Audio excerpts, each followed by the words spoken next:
The Morning Invasion with Dex and Steve-O. I suppose we should get going. Let's go. 10, 9, 8, 7, 6, 5, 4, 3, 2, 1.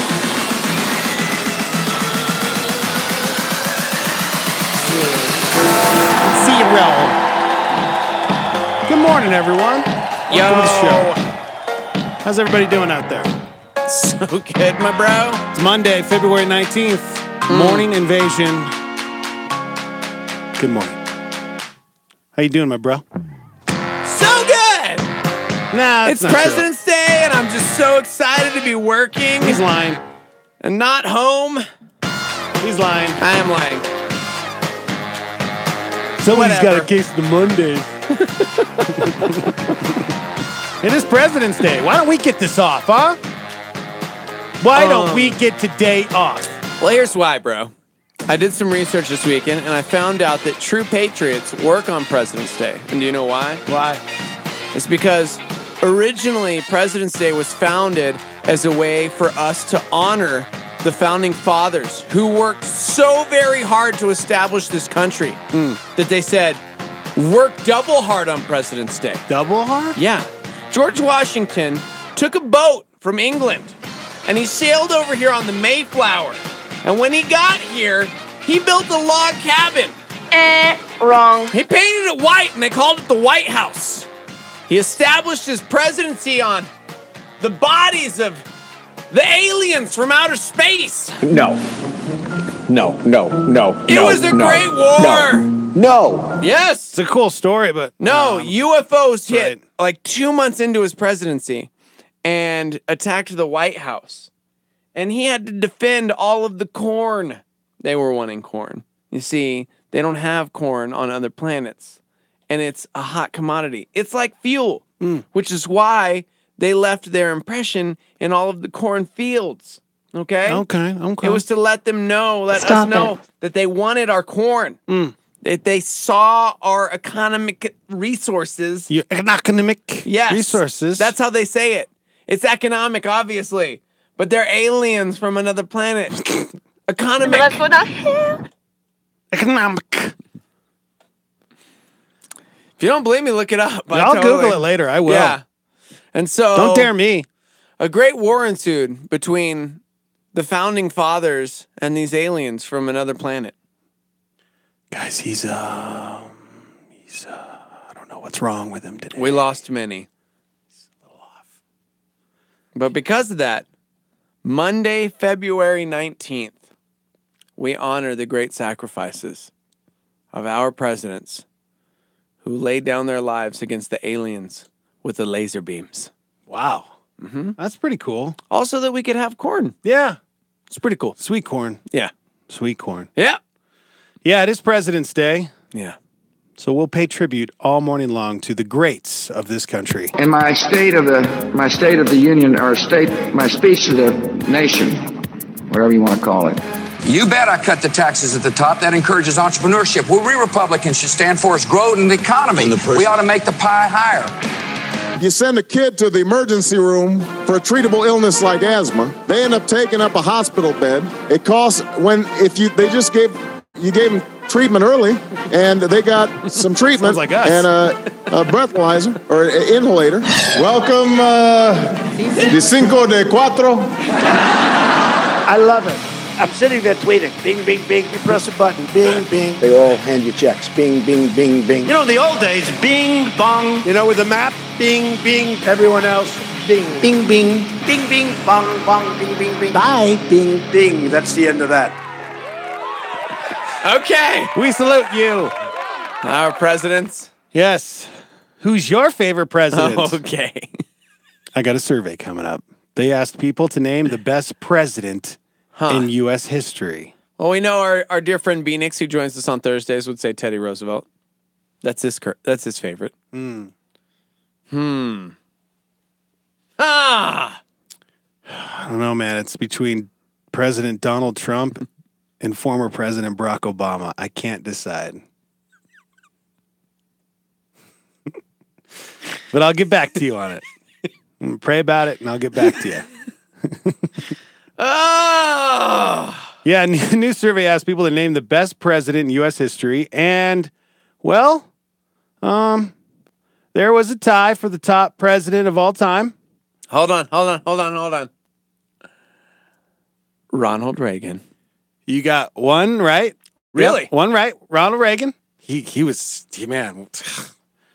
great. I mean, I was just a wee lad, and he was so great.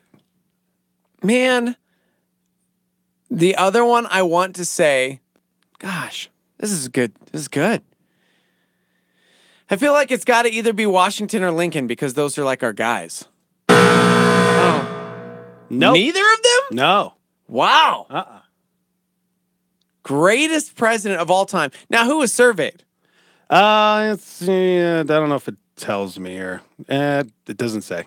Ronald Reagan or Bill Clinton? Yeah. Maybe. Gosh, I don't know. I don't even want to keep speculating because I'm gonna just start making people. Ronald Reagan. And Barack Obama.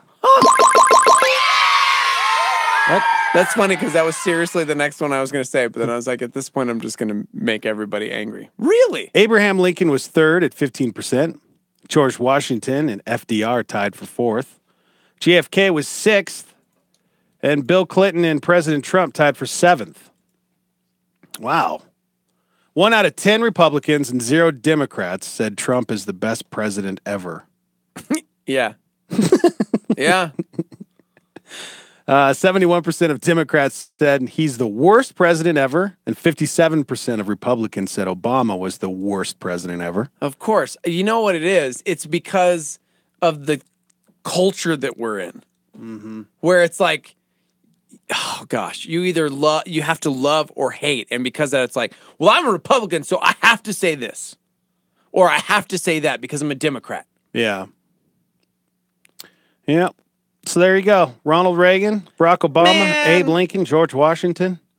Those are your top presidents according to this survey. Now, I don't know how many Democrats They surveyed and Republicans. 10,000 23-year-olds. Yeah. Yeah. I don't know. Good morning, everybody. You guys can. Why did Ramona deleted her comments? Because she was guessing Kennedy. It's okay to be wrong, Ramona. Apparently, a lot of people voted wrong. You know what? It's okay to delete your comment, too. That's true. You know? That's why it's there. Hey, Felicia said Abe Lincoln. She didn't delete her comment when she was wrong. You guys can go to facebook.com/star88fm and watch the show. Leave a comment. And we're on YouTube as well. You can go to our page and subscribe and watch the show right there on the YouTube channel. Yeah. Speaking of Facebook Live, our dear friend Britt just chimed in, who's very pregnant, and said, Dex, did Steve-O tell you that once again he made me cry? What'd you do? Listen. What'd you do? Listen. I was at the Black Panther movie. I was waiting. I was wearing some obnoxiously huge 3D glasses. And I just so happened to jump on Instagram, out of sheer boredom. And Britt was showcasing a very lovely necklace. But all I could stare at was her sunglasses. Oh, I saw that picture. That were the size of my face. I didn't even realize she was wearing a necklace. I saw the glasses, and that's all I saw. They're great.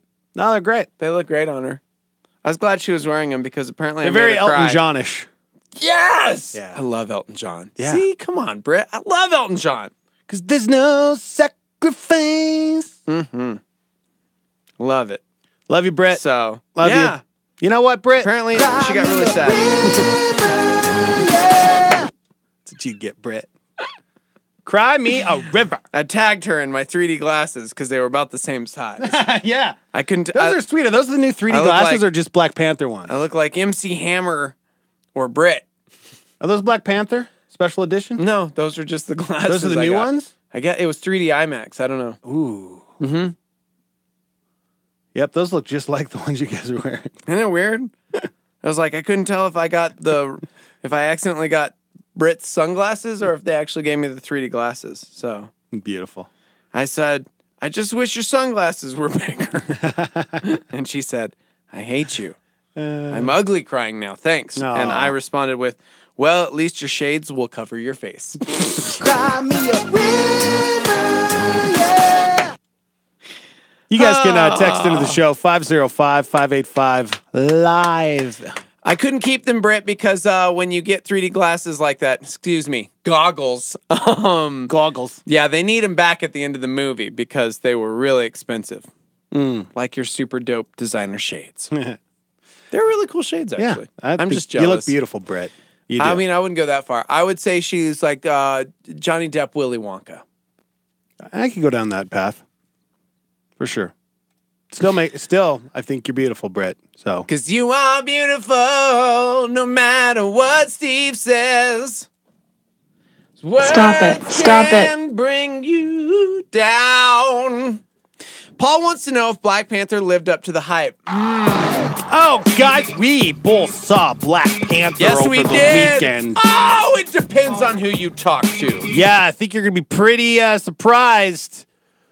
The two of us, which one didn't necessarily think it was the greatest Marvel movie of all time? One of us walked out saying, dude, that was the best Marvel movie I have ever seen.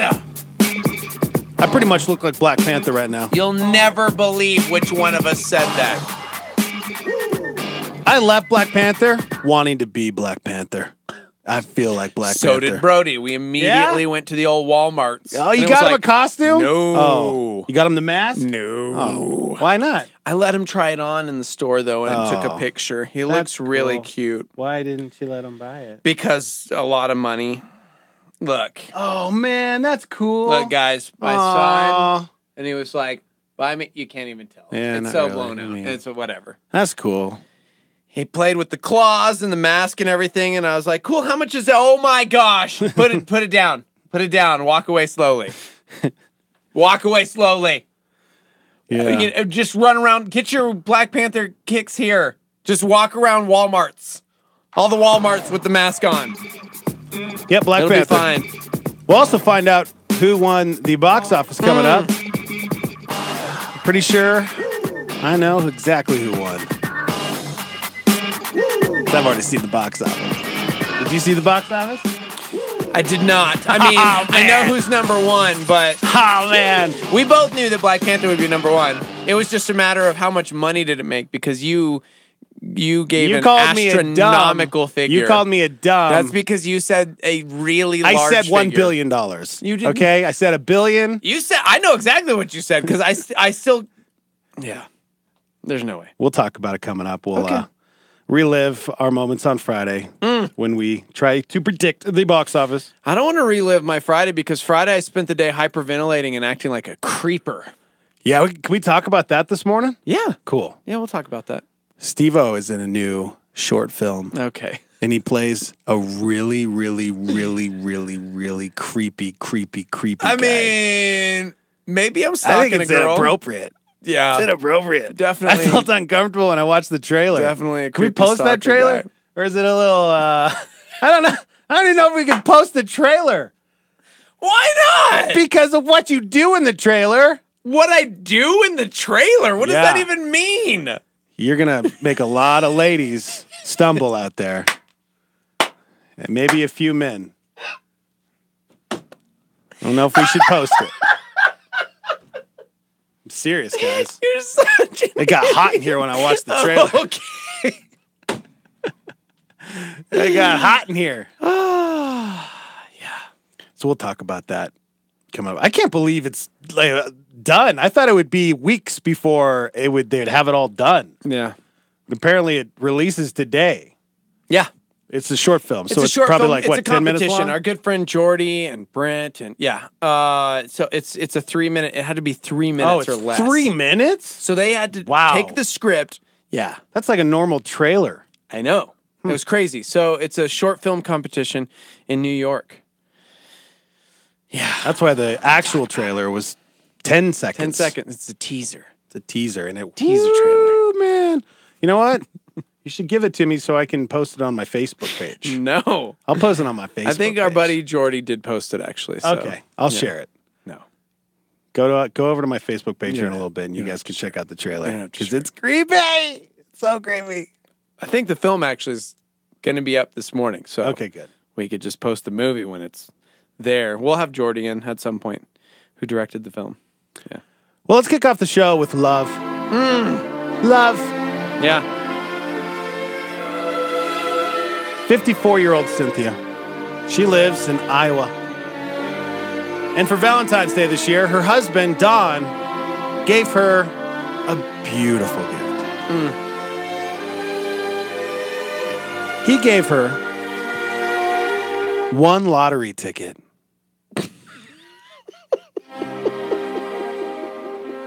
That is one good husband right there. Okay. He spent $10 on a scratcher. Okay. $10. Who buys the $10 scratchers?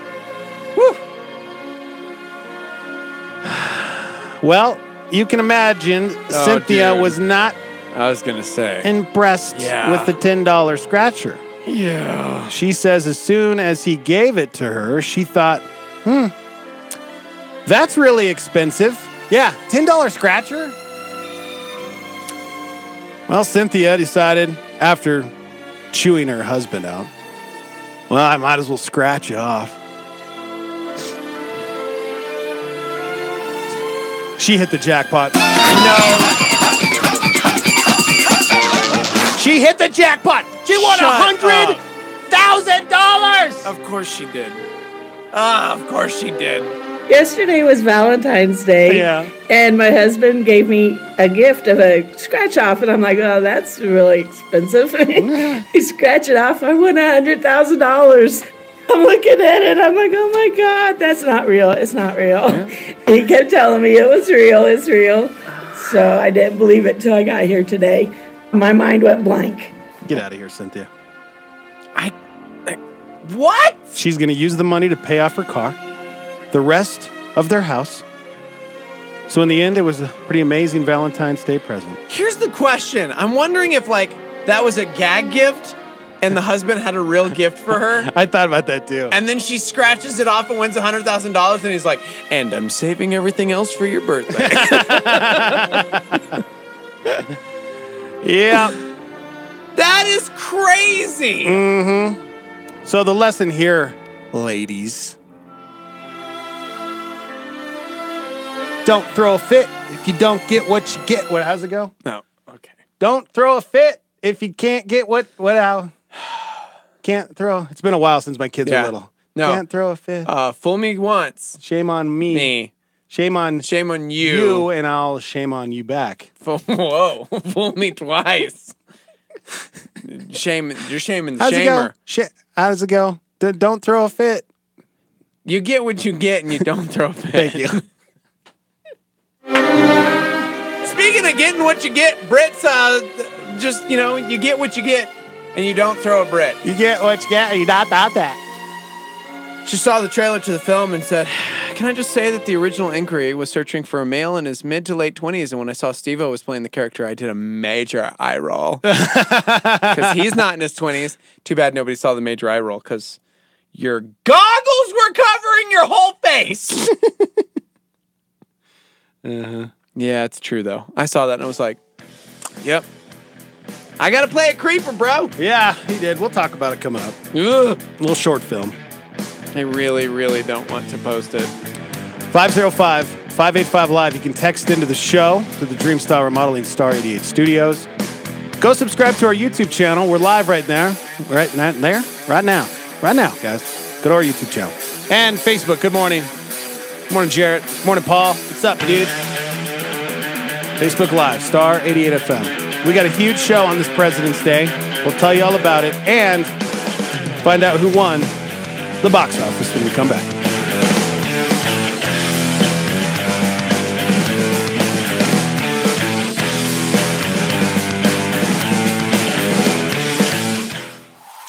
I'm Daniel, and it's time to get in the tech know. You love watching your TV, but how do you feel about your TV watching you? Consumer Reports has uncovered that literally millions of smart TVs can easily be hacked. Affected TVs include many Samsung models as well as TCL and TVs using Roku software and just kind of Roku in general. So the most the hacker can do is change channels, turn up the volume, or play, quote, offensive content.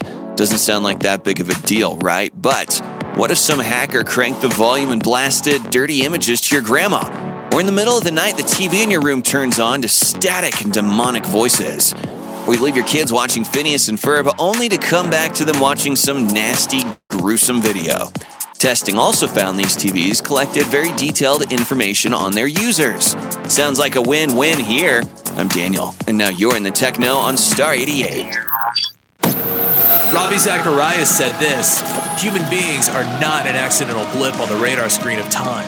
We are made with a specific purpose. That's a solar flare on Star 88. What am I doing with my life? I need some motivation. I'm somewhere in between insanity and desperation. Why doesn't anything go right? I need an explanation. I'm somewhere in between the tragedy and devastation. But I'm not worried about it. At least that's what you want me to say. But there ain't no way around it. I wanna run away, but I'm not without you. So come away with me, and let's travel the world and see all the things that we've only seen on TV. But I'm not without you. So come on, let's get away, and let's do all the things that we wanted to do. I don't care how long it takes. What am I doing with my time? I need some inspiration. Somewhere in between masterpiece and relaxation. What's going on inside my mind? I need some conversation. Somewhere in between humanity and isolation. But I'm not worried about it. At least that's what you want me to see. But there ain't no way around it. I wanna run away, but I'm not leaving without you. So come away with me, and let's travel the world and see all the things that we've only seen on TV. I'm not leaving without you. So come on, let's get away, and let's do all the things that we wanted to do. I don't care how long it takes.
Philip DeCourcy warns us of the dangers of doing it alone. We'll wag the finger at a culture going wrong, going wild, but we'll never point the finger at ourselves. We'll never take ourselves to task on these respectable sins. We'll bemoan the secularizing of society, but we will not worry about practical atheism in the church, which is the sin of worry. Because that's what worry is. It's practical atheism. It's acting like you don't have a heavenly Father. It's acting like God is not faithful, kind, and committed to looking after his people. Let's be honest, we have a selective disgust when it comes to sin, don't we? This may be putting it kind of starkly, but I want to make the point. You know, we've got one reaction if somebody tells us they're addicted to pornography, and we have another reaction when they tell us they're a chronic warrior. But Jesus said you're not to worry. That's your PowerPoint on Star 88. What's going on in the news today? Some agreement between President Trump and the top Democrat on the House Intelligence Committee. In a tweet, the president said, quote, finally, little Adam Schiff, the leaking monster of no control, is now blaming the Obama administration for Russian meddling in the 2016 election. He is finally right about something. In southern Mexico, a military helicopter carrying officials assessing the damage from the Friday earthquake has crashed. A sold-out crowd at NASCAR's Daytona 500. John Kelly announcing new security clearance processes at the White House. Lawyers for a New Hampshire woman are up against the state lottery. They want to keep the winner of a mega Powerball jackpot private. The Swiss are outlawing live lobster boils. The crash of an Iranian passenger plane. Pope Francis is reactivating a commission that investigates sex abuse by priests. John Henry Kruger winning the 1,000-meter short track speed skating event silver. A Russian athlete has tested positive for a banned substance. A poison gas attack in Syria carried out by Turkey. Yeah, wait till you find out which Olympic athlete tested positive. Oh, really? A curler! Oh. A curler! More on that coming up. A curler? I told you! You did! And you didn't believe me! I was like, that's the only event that all the athletes are safe. Because you don't need to dope. Well, man, I try to tell people. Good morning, everybody. It's Monday. It's President's Day. Welcome to the show. We're on YouTube. Go watch the show. Star 88 FM. And we're at Facebook Live. Yeah. Go like the page if you haven't yet. Star 88 FM on the Facebook. Speaking of Facebook, I just posted the creepy trailer. It's so creepy, guys. 50 Shades of Jeter is the name of the movie. Thanks, Jared, for that one. I posted the trailer, and then Steve-O told me about the comment about 50 Shades of Jeter. I'm like, I'm going to edit mine. I'm going back to edit my post, because that's brilliant. Good job. Oh, Jarrett. Yeah. I can't wait to, you guys have to go to my Facebook page, Dex Toth, if you want to go and watch the trailer. Or, I don't know. Couple other places. You posted on yours as well? I posted it on Star 88's Facebook page. Just warning, guys. Okay. Warning. Okay. It's hot. It's like 9 seconds and it's not. Yeah, there's a part in the trailer that's whoo. Whoo. I don't even know. I can't believe you posted it on Star's page. Okay. Wait till Chipper sees it. You wait. We need a full review, You're Chip. Such a dumb. We'll talk to Chippers at 8 a.m. Yeah, we will. Because there's a lot of snow up in Montana. Whew. Fresh Life's got some fresh snow. Nope. Yeah, okay. Big show today, guys. Huge.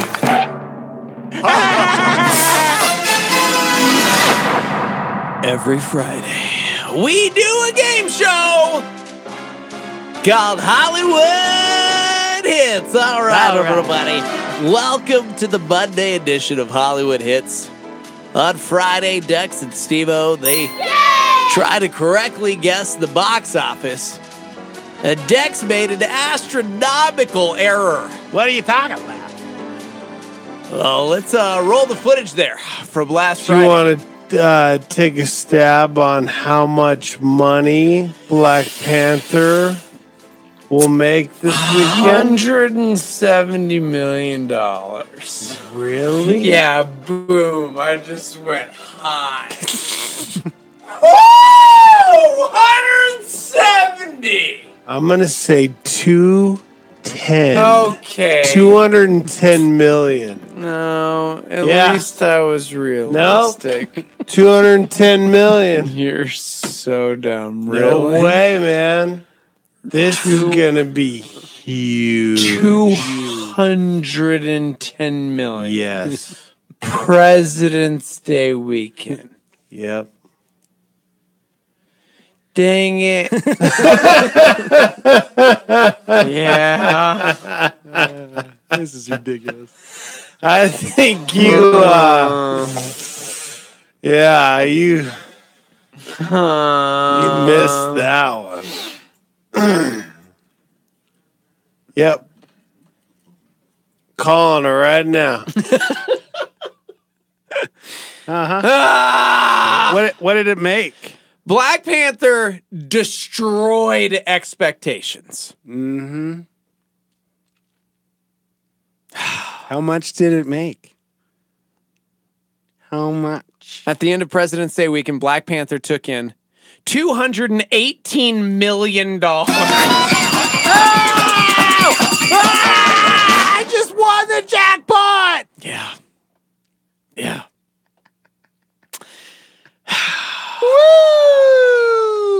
It already broke the record for biggest February opening, formerly held by Deadpool with 152 million. It's also the biggest pre-summer opening weekend ever, beating Beauty and the Beast's 175 million.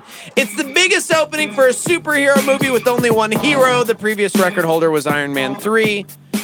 And it's almost double the previous record holder for biggest opening for a movie with a black director. F. Gary Gray had the previous record for Fate of the Furious with 98 million.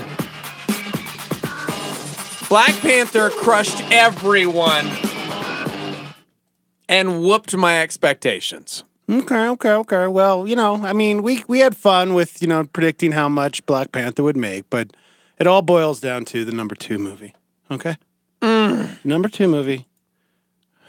What did you say would be the number 2 movie? You know what? Oh, darn it. Yep. Forgot. Oh, no. I really hope I'm wrong, but I'm going to go ahead and say either people are going to be nerds and go see the Black Panther this weekend, or they're going to have not been able to celebrate Valentine's Day yet because technically 50 Shades it's of Jeter. Valentine's Day weekend. If the shoe fits. I'm going to say 50 Shades Freed is number 2. I think you're right. So what was I'm sorry, what did you say it was? Which one did you say? Well, though? I mean- But let's see what you said before you shame me. Go ahead. What did you? I'm sorry. Did you in fact say Peter Rabbit? Did you say Peter Rabbit? What? Somebody else said Samson's coming in 19th. I'm going to call Early Man for number 2.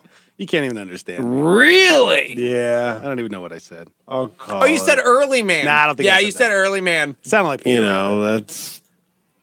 Families See? are going to take their kids.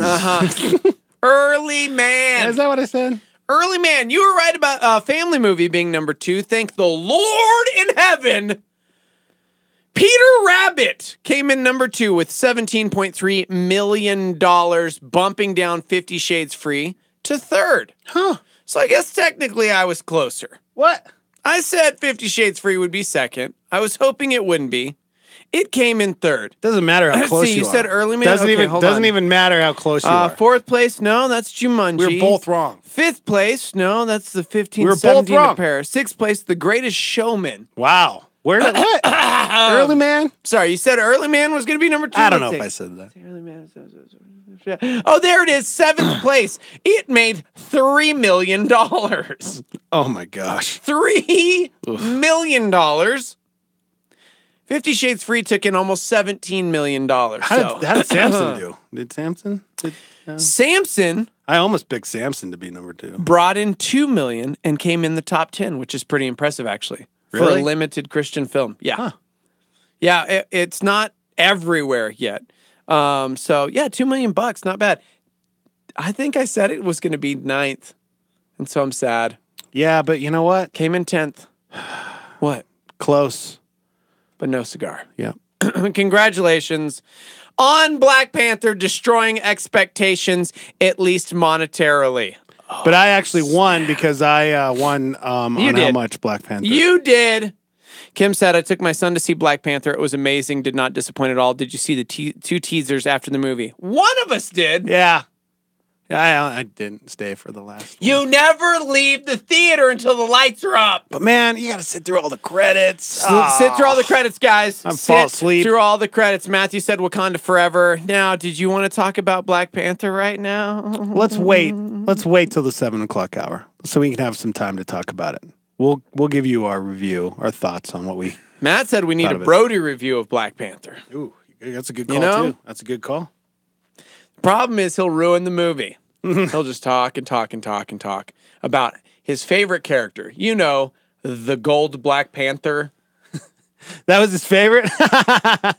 The gold Black Panther. And I was going, you mean the really terrible evil guy that I hated? He's the villain. Spoiler alert. Yeah. We'll talk about it coming up. 7 o'clock hour, you definitely don't want to miss our review. It might be my last show ever. Because I'm going to say what I told you earlier. Here's how much money it takes to be happy, by the way. Please tell me how much money I'm going to tell you right now. Please tell me how much money I need to be happy. My family was out of town. Shout out to the world for ruining lives by creating such things as mice. I guess that would be God. And so I don't want to blame God because it's definitely not God's fault. But my wife broke down in the middle of nowhere and had her car pushed to Holbrook, Arizona, where allegedly, nah, man, everything's fine.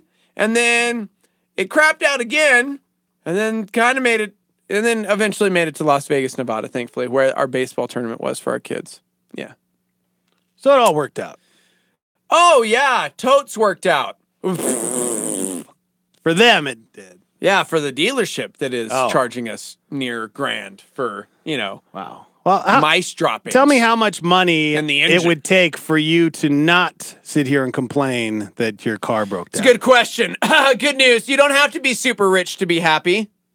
You just have to be able to pay for ridiculously expensive car problems that happened over the weekend that you weren't expecting. Wow. And, okay. Okay.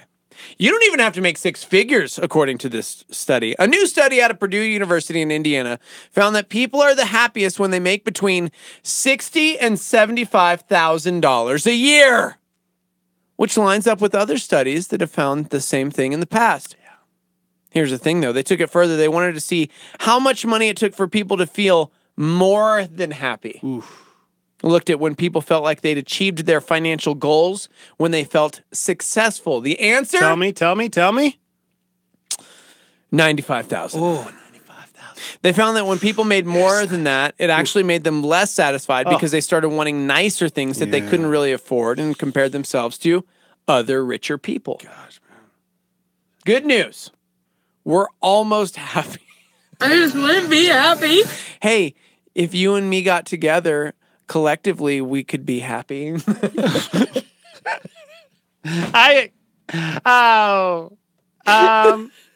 Yeah, you're right.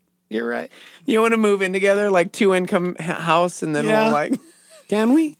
Yeah, because then it's apparently we'll almost feel successful. Wow, that's cool. Wow, incredible. It's all about your mindset, guys. It It's is all all about your about your mindset, mindset. It's all honestly. about your heart. Yep.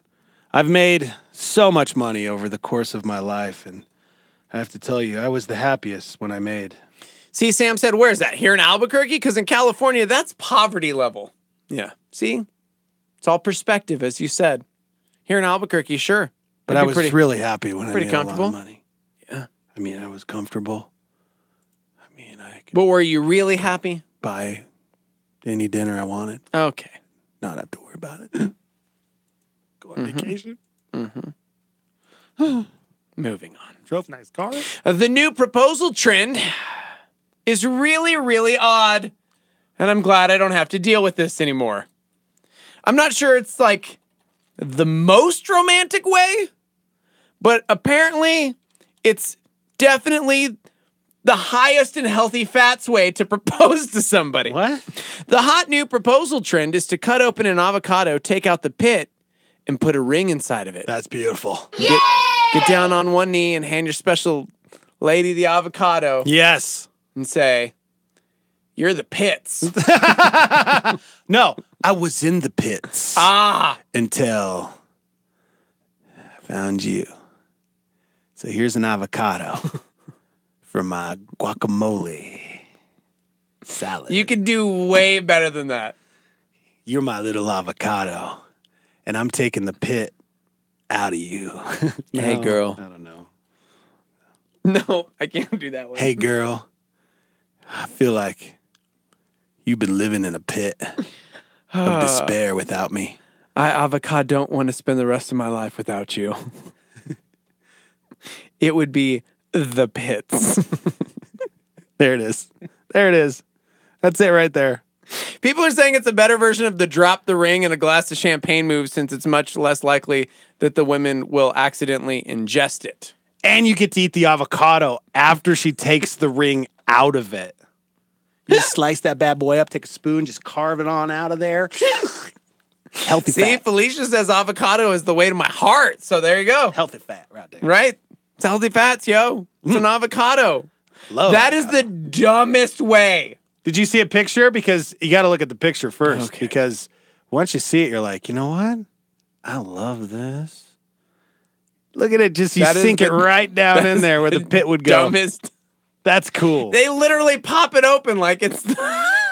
I think it's cool. You know what? Facebook and YouTube. I'll No. take a picture for you. Oh gosh, you Take a would. picture. You Let me see would. it. Let me. Do you want to check it out? Get in there. Come on. You can't see. Get in there. Focus. Focus.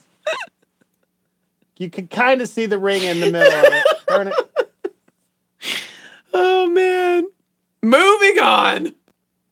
You ever been on an airplane where you just don't think you're going to make it to your destination because there's that unruly passenger? I've had that. I don't know if I've ever I've had been the in that person situation. kicking me. I've had the person like saying horrible things. Really? Yes. Yes. I've had the screaming baby, which I don't mind the screaming baby because it's not the baby's fault. Screaming baby to me is like the least of them. However, I don't know how I'd handle this one. A flight from Dubai to Amsterdam had to make an emergency landing last week because it was leaking gas. Oh, wait, my bad. A flight from Dubai to Amsterdam had to make an emergency landing last week because a passenger was leaking gas. What? Yeah. Apparently, there was an elderly, chubby dude. Oh, no. According to the news report. That's literally the word they used. Why did you call him that? Elderly, chubby guy on the plane who was just letting him rip.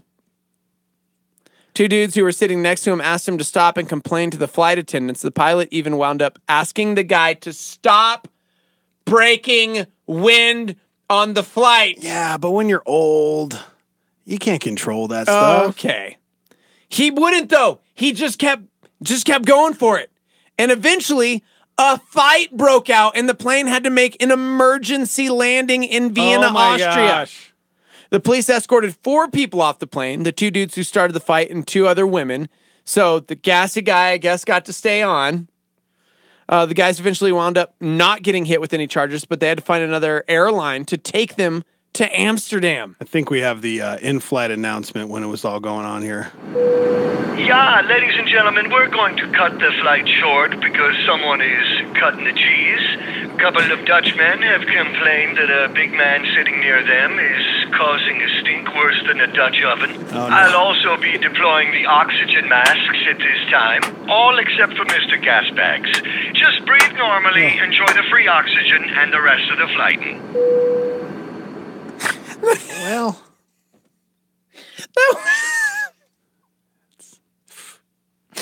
oh my gosh. worse than a Dutch oven. Goodness. Oof. Steven knows what that's like.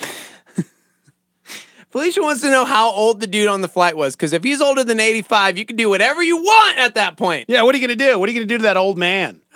Dude, that's, I don't know, man. Remember, the Starmy chimed in on YouTube Live and said, old boss was on a plane back to the U.S. from a mission trip in Bolivia, and an older lady used her pants as her toilet. Oh, no. They kept flying all the way to Dallas. Ugh. Ugh. Dude, Blech. I couldn't. Blech. I couldn't. I'm so bad with smells. Oh, gosh. Okay, moving on. You do pretty well with smells. I do? Yeah. I mean, You do okay. define. I mean, you have me as your co-host. I mean, that's true.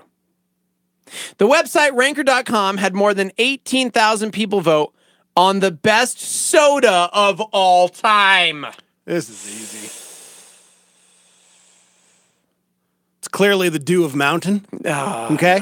No. The fresh dew on the mountain. That came in 5th. What? Yeah. This list is stupid. Specifically, Baja Blast. Regular Mountain Dew didn't even make the list because truly, the blue one is the way to go. Ugh. Not really, just regular Mountain Dew. Number 5. I miss you. The number 1 greatest cola of all time. It's got it right there in the name. Coca-Cola came in number 1. Coca-Cola? Here's the crazy thing. Pepsi didn't even make the top 10. Yeah, nobody drinks that. Nobody drinks that anymore. No, I know. Which is weird because this weekend we watched the Back to the Future movies, me and Jack and Brody. And Back to the Future 2's got the Pepsi Perfect. Remember? Pepsi was everywhere. It was a big deal. You know why I used to drink Pepsi back in the day?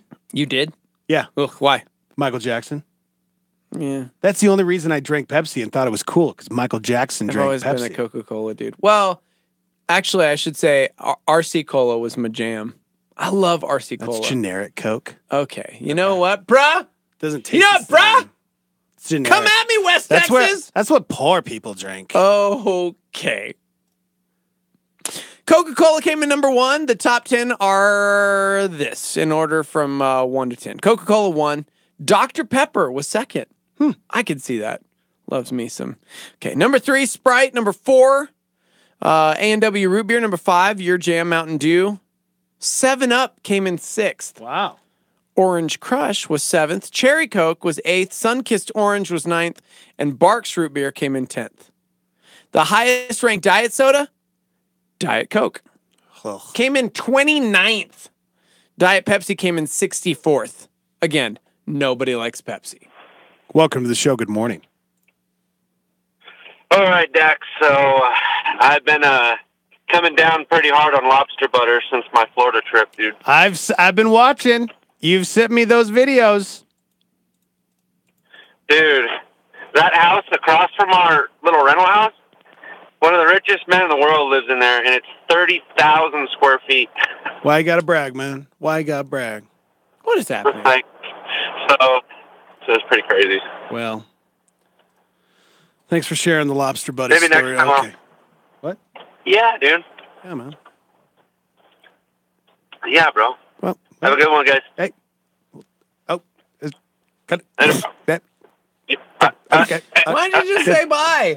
But it got awkward. I was trying to make it like the phone was Yeah, cutting I out. didn't know what was happening. I got super uncomfortable. It was like, so are you guys having a private conversation? I'll go. No, I mean, I didn't know. I got awkward, so I tried to save it. Speaking of awkward, when we were just doing the top 10 sodas, our boy Paul chimed in like all cap style, Pepsi! Paul. And then I don't know if we can be friends, man. It didn't even make it to top 10. And he's like, what? We're like, yeah, dude. Gross. Gross. Kim says Pepsi tastes like flat Coke.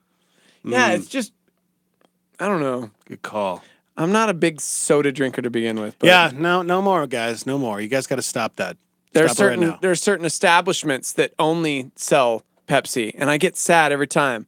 Like, you know, last night when I was alone at home and thinking I need second dinner, and I was watching sports, and immediately a commercial came on for nacho fries, and I was like, bro, I don't know about you right now, but I could totes go for some nacho fries. So I drove to the T-Bell and picked up some nacho fries last night. That's real.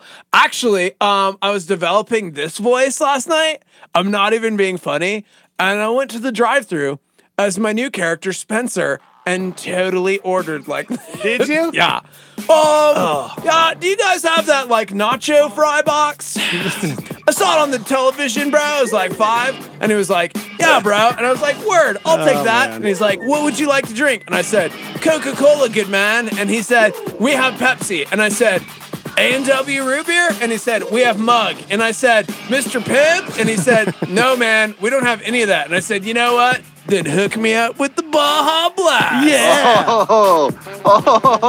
I'm not even joking. That's exactly how it went down last night at the old drive-thru.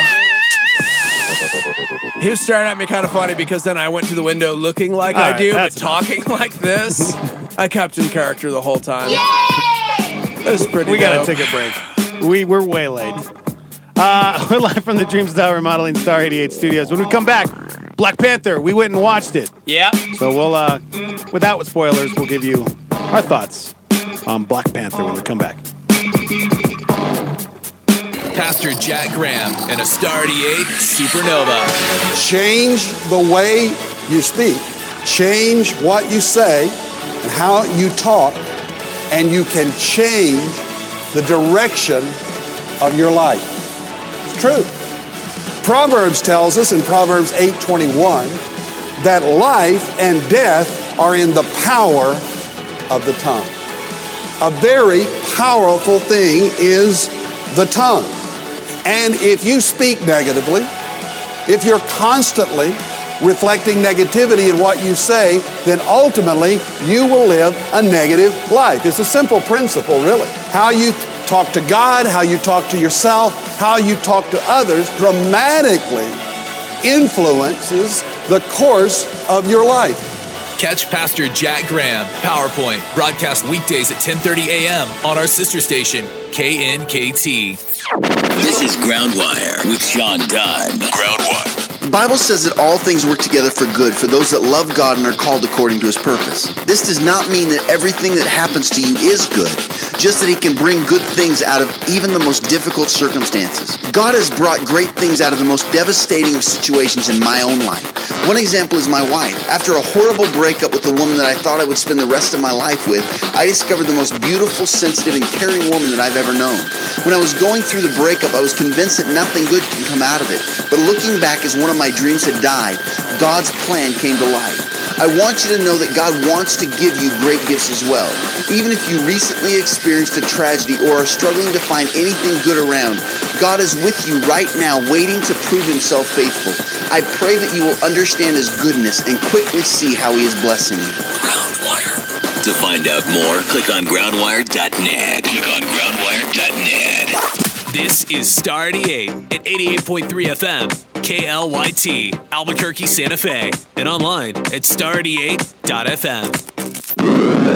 The Morning Invasion with Dex and Steve-O. We'll probably sit around and eat bread and desserts and just get all fat and sassy. Hi. Good morning, Brody Parker. Welcome to the Sup, Morning Brody? Invasion. You know, do you know what today is? Yeah. What's today? It's Friday, my dudes. It is Friday, my dude. But do you know what happens on Friday? No. Okay. Oh. Brody. He's already Brody, forgotten. last week you came home and you made us call Dex because you absolutely wanted to do something on Friday on the Morning Invasion. Do you remember what that was? Yeah. Oh, yeah? What is it?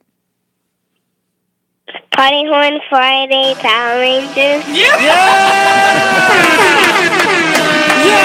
It is Party Horn Friday, Power Rangers edition. We will totally party horn this bad boy. But before we get crazy with the party horn, catch us up on Power Rangers, bro. What's going on? Bad guys were trying to steal Santa's computer so that they won't, do the Red Ranger, and then they will, see the base and then steal the Energems. Wow. They're trying to steal. See, the bad guys were on the naughty list, and they wanted presents, and it was like they had to steal Santa's computer. Yes. But in turn, they were stealing, so they were still on the naughty list. Yes. But were any of the Power Rangers on the naughty list? Nope. No. They were because they were saving the day. Oh. Not actually just not giving up. Oh, they weren't giving up. They were saving, saving the the day. So they Saving were the obviously day. on the nice list. So Yeah, they were on the good guy list. on the good guy list. good Now, guy. but here's but how did it work out? Like Santa's computer got stolen?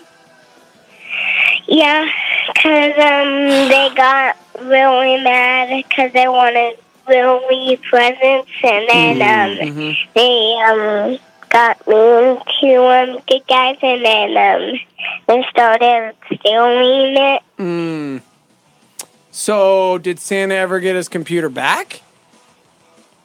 Yeah, because they found the computer, and then they saw the Rangers when they were doing the Red Ranger. Yes. And then they ran off, and then Wow. they found the computer. This is like Young and the Restless. I'm just saying they Yeah. had to get, Soap the opera. computer back because obviously Santa needs his computer so that kids, you know, Yeah. it wasn't just who's the main bad guy? Sledge. Sledge, yeah. Oh, sounds like a bad guy name. Yeah, that's With a name like that. Sledge. Ugh. So did he say sorry? I mean, did they have to kick his butt? What happened? He's trying to destroy the Rangers so he can get all 8 Energems. Oh, he's trying to get the 8 Energems. Yeah. I mean, that makes sense. When you're a bad guy, you know, 1 Energem isn't enough. You need all 8. Exactly. So did he steal them? No, he actually is sending bad guys down to Earth. Because he's also a bounty hunter. Oh, he's a bounty hunter. Wow. That's crazy. Man. Yeah. What season is this? Do you know?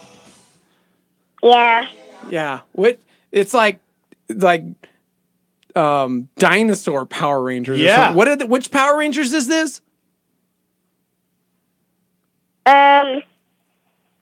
Green and number 8 is white. Oh, they found white. number. Oh, they're They numbered. found, Okay. yeah, they found number 8. Yep. They found number. They found number 6 and number 5 and number 4, number 3, number 2, and number 1. Wow. So which 4 So- do you like?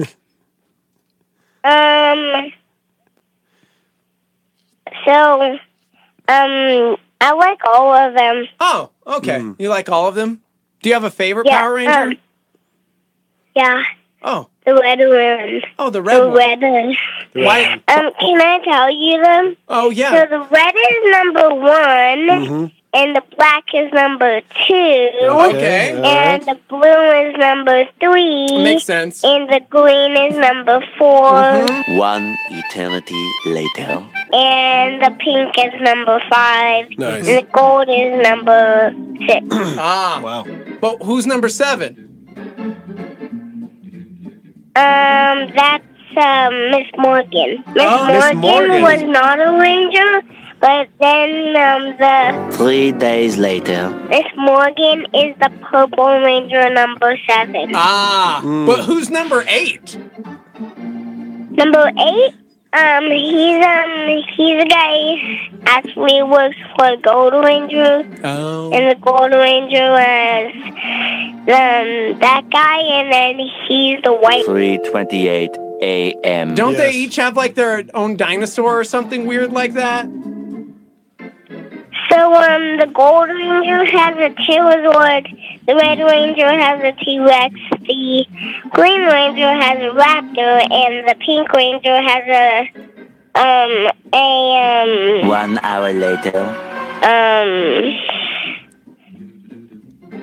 A Triceratops, and the blue one has a Stegosaurus, and the what's the dinosaur that has the head and it has the thing on its head that goes left? Stegosaurus? He already said Stegosaurus. No, it's got the thing on his head that goes left. That's a Leptosaurus.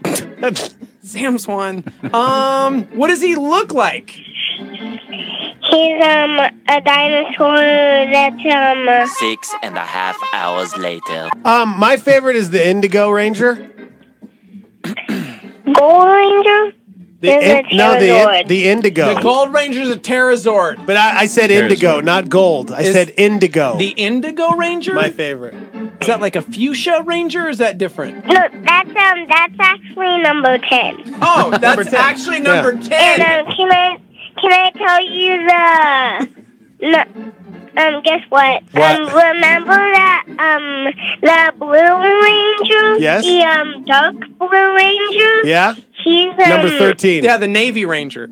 He's number 13. No, he's actually his name is the Aqua Ranger. Aqua Ranger. Aqua Ranger. Okay, you know what? He's 5. I will fight you to the death. What about the Puke Ranger? What number is the Puke Ranger? There's no puke. That's like a tan color. Is there a tan Ranger? Like a Ken doll Ranger? No, there's no one of them. Oh, okay. What about Zaffrey? What about the Zaffrey? That's not it's a real blue. color. It's blue. No. It's a dark blue. No. What is there like an Army Green Ranger? Because I love Army Green. Okay. There's actually no one of them, but I think that's number 10. Oh, yeah, I that's think it number 10. is number 10. How many Rangers are there? There's one that's called the Rainbow Energy, and I think it actually gives you all 8 Energims if you find that one. Whoa. Wow. 1 eternity later. Brody, I love you so much, kiddo. Oh, you too. All right, I'll talk to you later. See you, Brody. Okay. Bye. Brody. Bye. The Morning Invasion with Dex and Steve-O. We choose to express ourselves through music.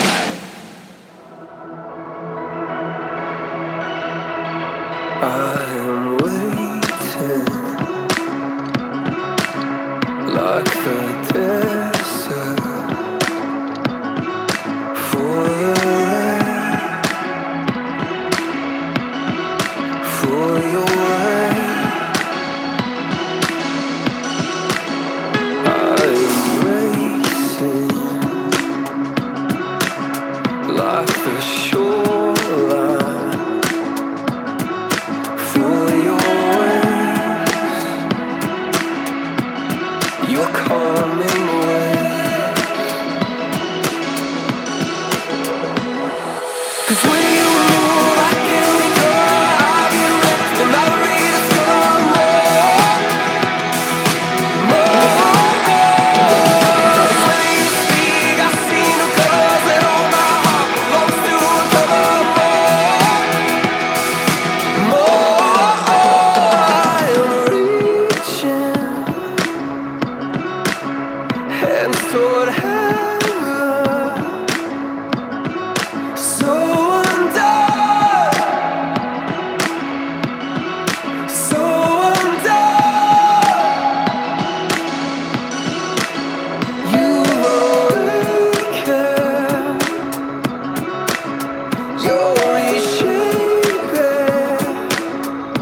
there's nothing that I want more.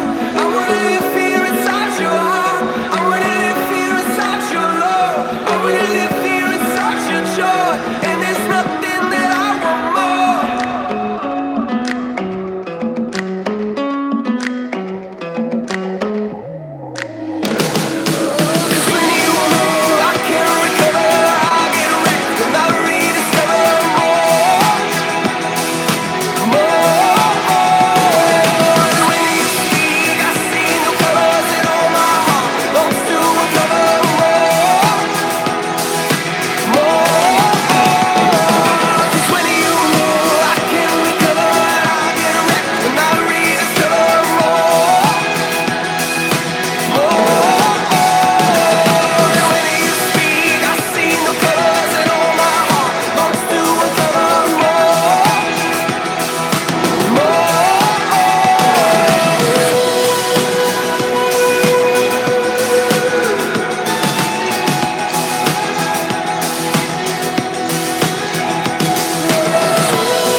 The Morning Invasion with Dex and Steve-O on Star 88.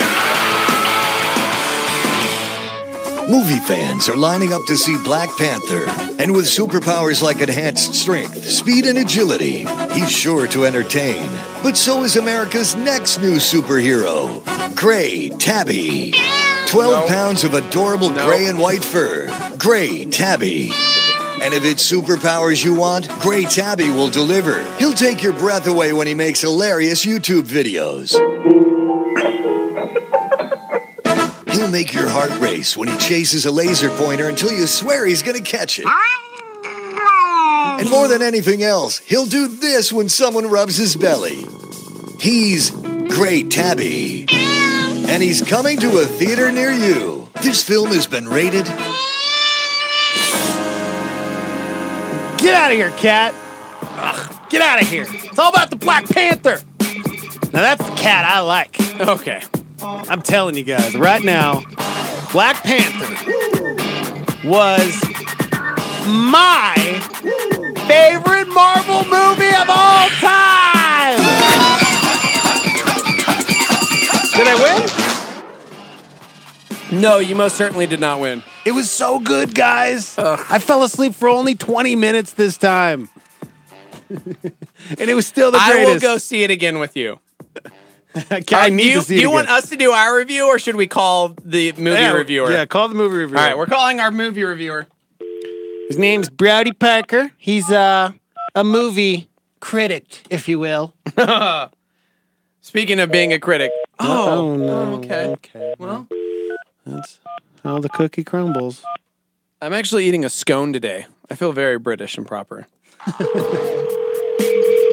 Browdy went and saw the Black Panther. I bet he's wearing, well, you didn't buy him the mask. I did not. Browdy, if I had the money, I'd buy you the mask. It's only $10, man. You can't What? shell out $10. $10. Thank you, Seth McVeigh. Gosh, some sensible people in the world still. Hi. Good morning, Brody Parker. What up, Brody? How'd you sleep? Good. Good? Good. Good. Brody, it's Monday. It's President's Day. There are thousands of people who are like, you know what we need on this Monday to get our day going?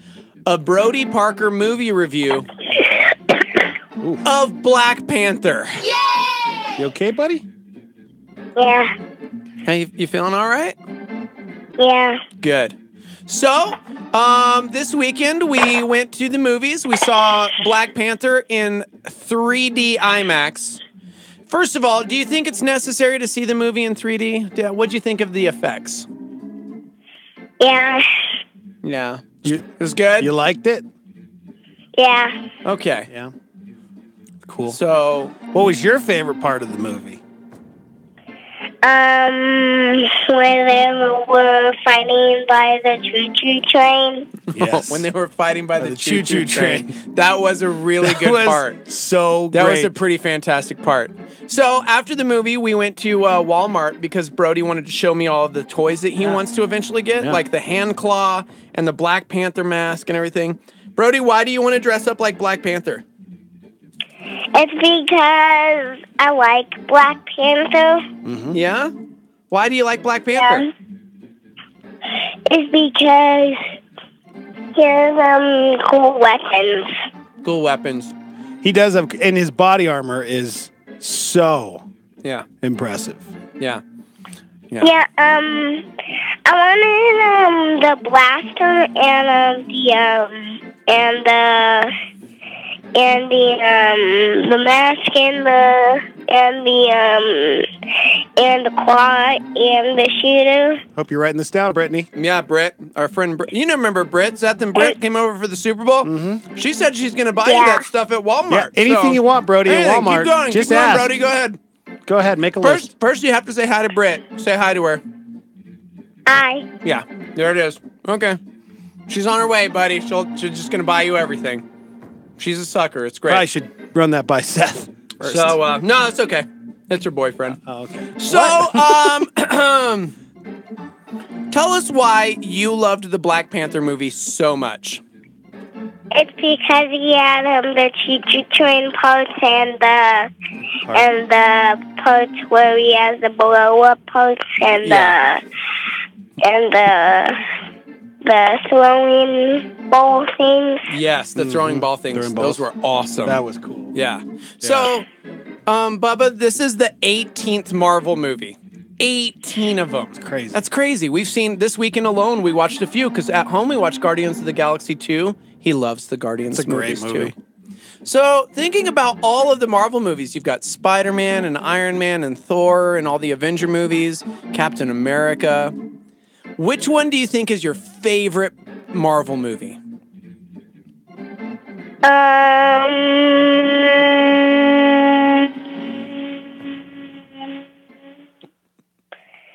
2,000 years later.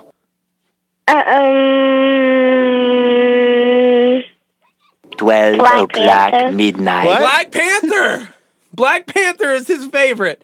Just like Dex. That's Dex's favorite. That's my favorite, Brody. You guys go ahead and talk about why you're wrong. Go ahead. Why? Wait. Why we are wrong? Yes! Wow. Okay. Well, I have to agree with Brody. The choo-choo train scene was one of my favorites as well. Uh-huh. I was more of a fan of just the original Black Panther, not the golden Black Panther. Ah. Okay. See, Brody, who was your favorite character in the Black Panther movie? The Black Panther where he has the black suit and the golden necklace and the golden eyes and the black mask and the black suit. Yeah, so you liked Killmonger. That was the villain. That was the bad guy. You liked Killmonger then, the other guy, right? Yeah. The other good Black Panther. But no, The he other wasn't good good. Black Panther. He wasn't good, Brody. He was bad. He wanted to become king. Yeah, but that And doesn't completely- necessarily make him bad because he wanted to do what no king had done before. And so he rightfully challenged the other Black Panther. Not that one. Oh, the other gold one. The other gold one. Yes. Was there more than two? So not the bad guy. Not the bad guy one. Not I'm the- talking about the good guy gold one. The good guy gold one. I don't think there was a good guy with gold. Yeah, it's weird. It almost seems gold like necklace. Yes, the the gold necklace one. and the gold necklace and the gold eyes and the Right. black suit. That was the villain. Okay, but see, that's weird how maybe the 5-year-old is confused because the CGI wasn't exactly the Oh. best you've ever seen, and because of that, He's 5. possibly, maybe not the best Marvel movie you've ever seen, though. Well, I'm glad that you loved it just as much as I did, Brody. Yeah, he loved it. He wants to wear all the Black Panther stuff. Good. Yeah. I'll wear it with you. He keeps walking around the house with one singular fist raised in the air, and I'm going, I think Brody. we watched the wrong movie. Gotta go like that. Wakanda forever, Brody. So. Wakanda forever. Okay. All right. Love you, man. Wait, we're not done with we're him. not done? Brody, you always ask us a world famous question. So I want to ask you a world famous question. It's your favorite question. Which 4 do you like in Marvel movies?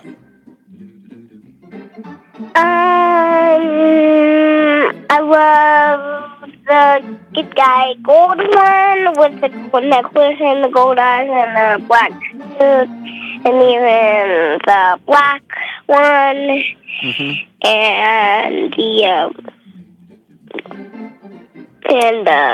Hard to think and of that's 4. all the ones that I like. That's all the ones that he likes He in that doesn't movie. even want. He huh? doesn't need to even say. So, anything of else. all of the Marvel movies, like you got Ant-Man and Hawkeye and the Hulk and Thor, think of all of the Marvel movies. Which are your favorite superheroes in the good movies?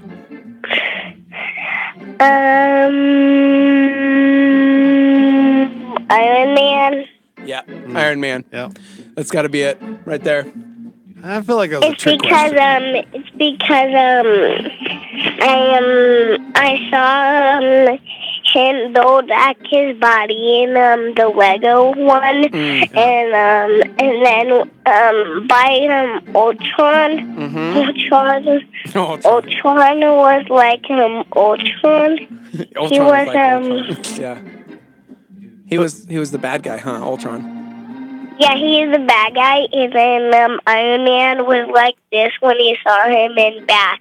Man, One and then eternity Ant-Man later. was on his arm blaster, and then after that he shot his laser arm blaster, and then he was in there, and then he was pulling wires, and then it just blows up. Boom! 2,000 years Do you hear the later. excitement in that child's voice when he's Beautiful. talking about other Marvel movies? Yeah, but Man. that was a trick question. Okay. Black Panther's your all-time favorite. Am I right? Would you say Black Panther's your favorite superhero? Yeah. Yep. Me too. Yep. Of all of them, even better than Hulkbuster? Mm-hmm. Yeah. Yep. That's fine. Love you, bro. I'm glad you love the movie, buddy. It made a lot of money this weekend. So, are you going to enjoy your day off today for President's Day? How are you celebrating President's Day? I don't know. Okay. Who's your favorite president?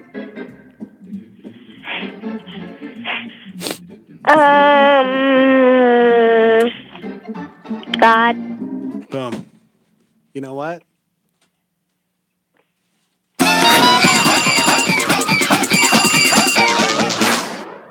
I'm leaving to I go to love Walmart you. right now. I love you more To buy than you all the Black any Panther stuff. human in existence, Brody. God. I love you. God, of course. God's his favorite president. God's the best. Duh. Hey, Bubba, have a great day. I love you so much. Love you, Brody. Love you too. All right, I'll talk to you later. Okay, bye. Bye, Bubba. I spit water everywhere. God. I mean, because that is the only, deserving quote president. That's right. He is the only one I will follow. That's right. That's and right. the only one I serve. Woo! Yep. So there you go. According to a 5-year-old, Black Panther's the greatest. Only, Black Panther's the greatest Marvel movie, and God's the greatest character. president. Yeah, that's so take those answers how you will. All right. Well, we didn't get a chance to hear what Steve Out thought of Black Panther, but when we come back, he's going to tell us because I thought it was one of the greatest Marvel movies of all time. Ugh. This guy over here. You say that? Well, you guys are easily entertained. Okay. 505-585-LIVE. If you'd like to text into the show. We're also on YouTube. You guys can go subscribe to our little YouTube channel, Star 88 FM. You can go watch the show on YouTube. We'll be right back. Hang out.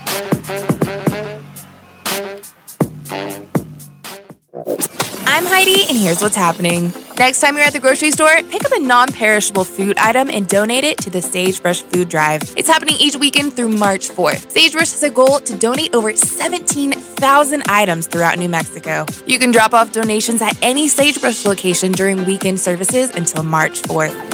Join Mesilla Park Community Church in Las Cruces for their Souls for Souls shoe drive. The event is happening March 17th from 9 a.m. till 12 p.m. at their main campus. Help make this event fun for the kids and their families. This year, Mesilla Park Community Church would like to include games, face painting, and more. If you can help out, sign up online at getrealchurch.org. If you know any free events happening for your church or maybe for your community, let us know about it. We'll talk about your free event on the air and feature it on our website. You can send us an email to the wire at star88.fm. For more information about events and more, visit star88.fm. For what's happening, I'm Heidi, and this is Star 88. D.L. Moody reminds us our greatest fear should not be of failure, but of succeeding in something that doesn't really matter. Star 88 with a solar flare.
Rich Wilkerson Jr. reminds us that if we desire to lead, we must first learn to follow.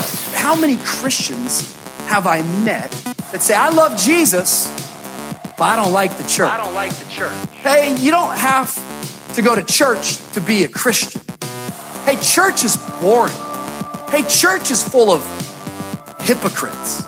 See, I think if we would just stop and reflect a little bit more on what we're saying and understand who we are as the church, we would never say these things. Because if we're the bride of Christ, there's no way to say, I love Jesus, but I don't like the church. That's like saying, I love you, Jesus, but I don't like your bride. Come on, I know you don't have to go to church to be qualified as a Christian, but come on, if you love Jesus and you're a Christian, why would you not want to go to church? Church is boring. Don't ever say that, ever. Because church is you and me, and I refuse to be boring. You're boring. That's a PowerPoint on Star 88. What's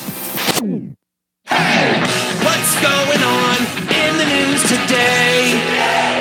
Some agreement between President Trump and the top Democrat on the House Intelligence Committee. In a tweet, the president said, quote, finally, little Adam Schiff, the leaking monster of no control, is now blaming the Obama administration for Russian meddling in the 2016 election. He is finally right about something. In southern Mexico, a military helicopter carrying officials assessing the damage from the Friday earthquake has crashed. A sold-out crowd at NASCAR's Daytona 500. John Kelly announcing new security clearance processes at the White House. Lawyers for a New Hampshire woman are up against the state lottery. They want to keep the winner of a mega Powerball jackpot private. The Swiss are outlawing live lobster boils. The crash of an Iranian passenger plane. Pope Francis is reactivating a commission that investigates sex abuse by priests. John Henry Kruger winning the 1,000-meter short track speed skating event silver. A Russian athlete has tested positive for a banned substance. A poison gas attack in Syria carried out by Turkey.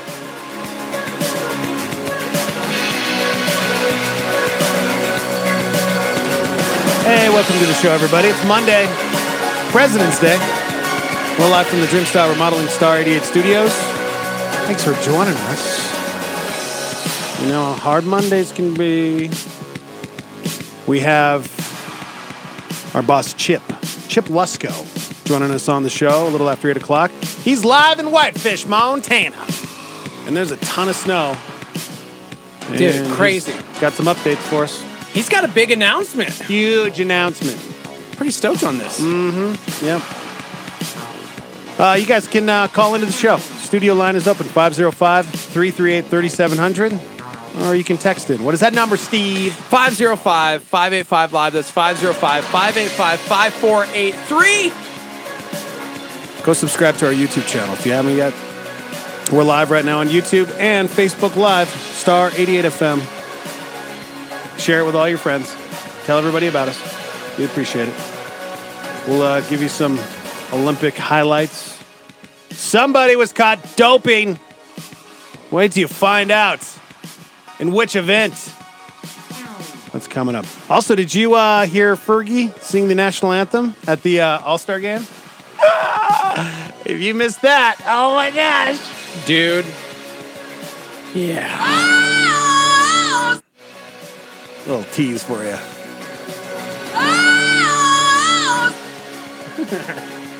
Yeah. All right, well, we didn't get a chance to hear what you thought of Black Panther, Steve-O. Because I said I loved it. It was one of my favorite Marvel movies. No. You said it was your favorite. Okay. There's a difference. Yeah. There's a difference. But after talking to you this morning, I kind of maybe Exactly. I get called out for over-exaggerated. that all the time because I get amped on something and I go, dude, this is the best. This is my favorite. Dude, this is... We started talking it through, and I'm like, discount yeah, maybe all you're of the right. other things that have happened before it. Yeah. Now, before I start talking about my thoughts on Black Panther, I got a disclaimer from a member of the Starmy, 505-585-LIVE, 505-585-5483. Texted into the live line and said, now careful, Steve-O. Everything negative you say about the Black Panther movie will be considered racist and non-supportive of black cinema. That is ignorant and racist. I'm very disappointed in the fact that a double standard exists to the point where critiquing a movie in which the lead character is black or a woman automatically is interpreted as racist or sexist.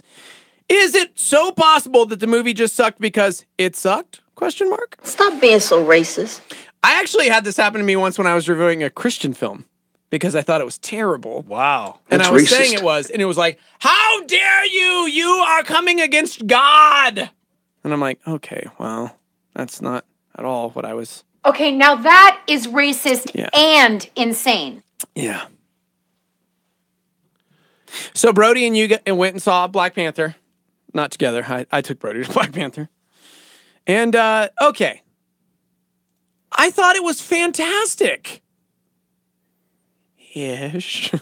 What did you just say? Literally everyone I know walked out of there and said, it's the greatest Marvel movie they'd ever seen. Forget that. It's one of the best movies they've ever seen. It progresses us forward as a society. Blah, blah. Like The message was literally beautiful. everyone. And I'm like, Well, I can't say anything because now I'm just going to be a racist. Don't get me wrong, and no spoilers. I'm not going to spoil anything. I thought it was a fantastic movie. I thought sometimes the music threw me out of it because it didn't match. What do you mean it didn't match? It didn't. Like, there were these crazy epic moments. Now, forgive me, okay? How do I say this well? There were just a few times where I was waiting for Simba to pop out. That's racist, and I do not appreciate it. What did you just say? It was very Lion King-esque. Wow. And I didn't think about that once. And here's what I'm going to say about that. It's what's sad about it is the fact that it drew me to The Lion King, and probably because, unfortunately, up until this moment, when thinking of African American history or just the nation of Africa, sadly, the best representation in film to this day may very well be The Lion King. So the music, which was probably right on, kept pulling me into The Lion King. Simba. And then I realized the parallels of the story, and then I was like, wait a second. Well, they are in Africa. Right. So that's what I'm saying. So here's the thing. Fantastic movie. But my 5-year-old calls in, and his favorite character in the movie was the bad guy. Well, he was confused. Exactly. No, wait. Which one was confused? The 5-year-old or the bad guy?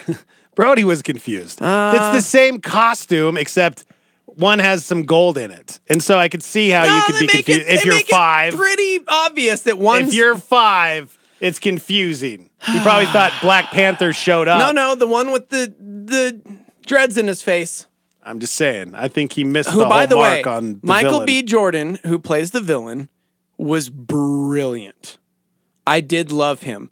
But I loved him in the way that I loved Joaquin Phoenix in Gladiator. I hated him so much that I enjoyed it because he was a really, really good villain. But I know a lot of people who walked out of there saying, man, I really loved that movie because I was rooting for Michael B. Jordan's character. Like, he has a great story and I can understand where he's coming from. And it was like, okay. I don't understand that. I didn't leave the theater. Definitely evil. Like, he has a really gnarly upbringing, some really tragic circumstances, but then because of that, he becomes literally the worst version of humanity. Yeah, I was saying to you this morning, I think they probably think that because there were times when I was watching the movie where I felt he might redeem himself. Like there might be a point here where he's gonna turn things around for the better. And, that's left up to you because I don't want to ruin the movie. But Paul said, hypocrisy! Steve-O, your favorite character in Star Wars is Darth Vader. Why can't Brody like the bad guy? No, actually. My favorite character in Star Wars is Luke Skywalker. But Darth Vader is very near and dear to my heart. Literally, I have a Darth Vader tattoo. But the difference is Darth Vader's story arc ends in redemption. And this one is a very interesting tale of a dude who... Man, I agree with Isaac who said he may be the best developed Marvel movie villain, and I agree with that. His story was incredible. It's a great movie. I'm not saying anything negative about the movie. What I am saying is I don't think it's the best Marvel movie of all time. I think you were just in a mood, man. No way. You were tired. Captain America, The Winter Soldier was a phenomenal movie. Civil War, also a phenomenal movie. They're all great in different ways. Gosh, Ant-Man, the comedy, it was an incredible movie, and they knocked it out of the park. But I just think we're discounting all of the other films that brought us to this movie. It's not the best Marvel movie. That's racist, and I do not appreciate it. You know what? I know. Exactly. I'm just going to stop. Well, I mean, you're entitled to your own opinion. Somebody said, hey, Black Panther's dad wore the gold. So maybe he was talking about Black Panther's father, I thought about that for a T'Chaka. second, too. Is that... Could have been talking about T'Chaka. He's in there because you've got the past scenes, right? You've got all that stuff. Who knows? Maybe. He loved the gold. Mm-hmm. I don't think he was talking about his dad. Somebody also said that I am dumb in thinking that The Lion King was the best representation. Clearly, it was Coming to America. Okay. I just blocked them. They will no longer be. That's a good call. That's a good call. Yeah. Seth said, were there any other Marvel characters in the Black Panther movie? Well, I mean, yes, all of them, because like Black Panther's sister, you've got Claw, there's a lot of characters that are in the film that are Marvel characters, but no one outside of the Black Panther narrative was in it, so that you don't get any glimpses of anybody else. I would say if However, you've never stay and watch the 2 end credit scenes. If you've never watched any of the Marvel movies, I think this is a good standalone where you don't need to know all the other. You don't, and they do a really good job not boring you with the origin story. Like the way that they do the origin in the beginning of the movie is fantastic. It's a great movie. I'm not saying it's not a great movie. I think if you watch it again, but everybody walked out of there proclaiming it as the greatest film in the history of all film, and I'm like, was it really, or do you just not want to sound like you're a bigot or something? Like, why do we have to proclaim it as the greatest cinematic film in history? Why can't we just think it's the greatest? Because it's not. It's got its flaws. Well, that's your opinion. It is my opinion, and I think it's got its flaws. It's fantastic, Mm-hmm. but it's pretty straightforward. In your opinion. There are not a lot of twists and turns. No, it's a great, very great movie. straightforward. You know what? Sterling K. You need to Brown, who watch it plays again. Randall in This Is You Us, need to has a watch it small again. role. Dude, the acting in it was probably the best that we've seen. I will say that. All of the actors, you get the very best out of everybody. But it does have some I have some hangups with it. I thought the CG, I thought some of the motivation for the giant in-battle scene was kind of meh. Like, really? So yeah. Thebes says Black Panther was short on action, long on dialogue, great movie, but you have to be awake, that's for sure. Yeah, I fell asleep. Yeah. I went right after the show on Friday. Ariane says Spider-Man's still my number 1, but Black Panther came up to number 2 for me. Yeah, it's really good. It's really good. Good. Well, I can't wait for you to watch it again. It's hard for me to say it's going to be the best because then before you see that movie, you see a trailer from Avengers Infinity War, and I'm like, why am I even here? Because no other movie is going to live up to that one. That one's going to be phenomenal. Yeah, I didn't get that trailer. You didn't? No. I got Jurassic World. That was cool. Matthew says, okay, I love Black Panther because there's so much underlining stuff in it. I agree with that. Did you catch? There's a moment where they straight up rip our current president. Did you notice that moment? I'm trying to remember. There's a line that's almost a direct quote that is very antagonistic. Really? I don't know. I might have missed it. Oh, you fell asleep. Okay, never mind. I'll see through most of the movie and still thought it was the greatest movie. So I agree. It's man. See, somebody said better than Spider-Man Homecoming. Watched that yesterday. It was pretty mediocre. Oh, okay. Spider-Man Homecoming was? I mean, I don't know. Debbie says I think Black Panther was okay, but not great. So okay, yeah, there you go. It's worth watching. I mean, it made $218 million over the weekend. It's gonna be a juggernaut at the box office. Sure did. Well done. So somebody said, Matthew said, at the same time, I think we were so spoiled with great action scenes from other Marvel movies. This movie is more basic. And for me, maybe that's part of it. I didn't need all the action. I enjoyed the story. But I mean, along with like Winter Soldier, that's pretty dialogue heavy as well, because you're getting that backstory of Bucky. And however, I'm not a huge fan of CGI fights. I don't like that when it's like 100%. And you could tell a lot of the times, like Brody's favorite scene in the movie, the choo-choo train scene, was pretty CGI heavy. Yeah, probably because you were watching crazy it in 3D flips too. and all that. Yes, and we watched it in 3D. I didn't think it was bad. I didn't watch it in 3D, so yeah, I was okay with it. All right, there you go. Hopefully, you guys go watch it. I think it's safe for kids. Somebody said, so was it a political statement? I saw an interview with the director. He said he just wanted to make a good movie, not a political statement. I don't think it was necessarily a political statement. It is a fantastic film. I don't know. See, thank you. Somebody chimed in and said, go against the grain, Steve-O. Be honest with reviewing it. That's part of my problem with the movie as well, is everybody's proclaiming it as the greatest film of all time, and I'm like, it's got its flaws. It's a fantastic movie, but it's definitely got its flaws. But nobody wants to say that because they're like, flawed. We just got to proclaim this, dude. We need this right now. It's 2018. I don't I'm feel like, that way. okay, cool. Well, I don't feel that way It's at all. not the best Marvel movie. I don't feel that one bit inside of me. Okay. I thought it was just a great, perfect Marvel film. Yeah. And I will say I agree with one member of the Starmy who said probably the most developed villain. But I still didn't really feel for him. Like in Captain America Civil War, you have Baron Zemo, a dude whose family was like killed by the Avengers basically when they were fighting their war, and his whole family is crushed in Sokovia. Yeah. So you feel for him. He's just some dude. And so he essentially wants to tear the Avengers apart by showing them how flawed they really are. So you can understand the motivation behind that. And you can understand the motivation behind this villain, but he has a tragic thing happen in his childhood that in turn causes him to become a mass murderer. Yeah. Okay. We're still responsible for our own choices, no matter what happens, you know? Yeah. So it was tough. He was phenomenal, but Good morning. Good morning. Welcome to the show. Thank you. Okay, so are we still talking about watching things? Because I didn't watch Black Panther. I was homesick all weekend. well, what do you want to talk about? But I did. Okay, so you guys are talking 50 Shades about of a lot Jeter? about like this is, huh? Did you watch 50 Shades of Jeter? Shut up. You were so dumb. Go ahead. You know what? I did watch the 9-second. I couldn't. I got a little creeped out. I'm not Yeah. gonna lie. Did it make you feel super uncomfortable? Yeah, well, he's a creeper. You're a I'm creeper, like- you mean. I I'm thought like, why are me. you- Yeah. Watch the movie, you'll know. That's a real life documentary. Story of a stalker, creepy guy. So, yes. I'm like, why are you looking at me like that, Steve-O? Stop. I know. I felt the same Good. way. Good. I've done my Anyway. job here. Anyways. Okay, so I've been homesick all weekend, so I didn't go watch Black Panther. But so I haven't watched TV, like network TV, in like 3 years. And I finally got a smart TV, and I decided to. Anyway, well, I was stuck at home all weekend, so I decided to watch This Is Us. Oh no. And okay.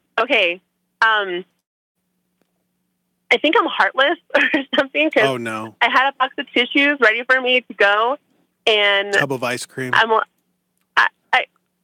didn't. I felt nothing. I was like, You wait, say that again. You what? felt nothing? I felt nothing. You need Am I therapy. cold-hearted? There's something wrong. There's something wrong with you. What do you mean I you watched felt the nothing? I watched the first episode and I was like ready to like get it all out, and I'm like, before I knew it, the episode was over, and I was like, well, okay, is there something wrong with me? Yes. I Yes, think there you is. need therapy. Yeah, I think. Did you have a traumatic childhood? What's your relationship status with dudes right now? Like, is it good? Like, do Is your you heart have hardened? a soul? Did you only watch the first Have episode? you been washed in the blood? I have been. That's Huh. the thing. Okay, but I'm trying to Weird. remember the first episode. Weird. I'm trying to Just remember the if first episode. I don't know if I cried in the first episode though. No, but you're just I blew the, me the away. end, the end of the episode, you're like, Absolutely. "Whoa!" So you know what? Call us back after you watch Wait, this but second no, episode. dude. But think about. Okay, no, I don't think I cried in the first No, episode. it gave me all the feels. Gave me all the feels. That was a fantastic episode. I think you know what? Watch the second episode and then call us back. Can you do that, For real? please? Because I Yeah. honestly think that What are you doing today? You're sick. I don't want to judge you yet. Yeah. Are you going to work today? Do you have a job?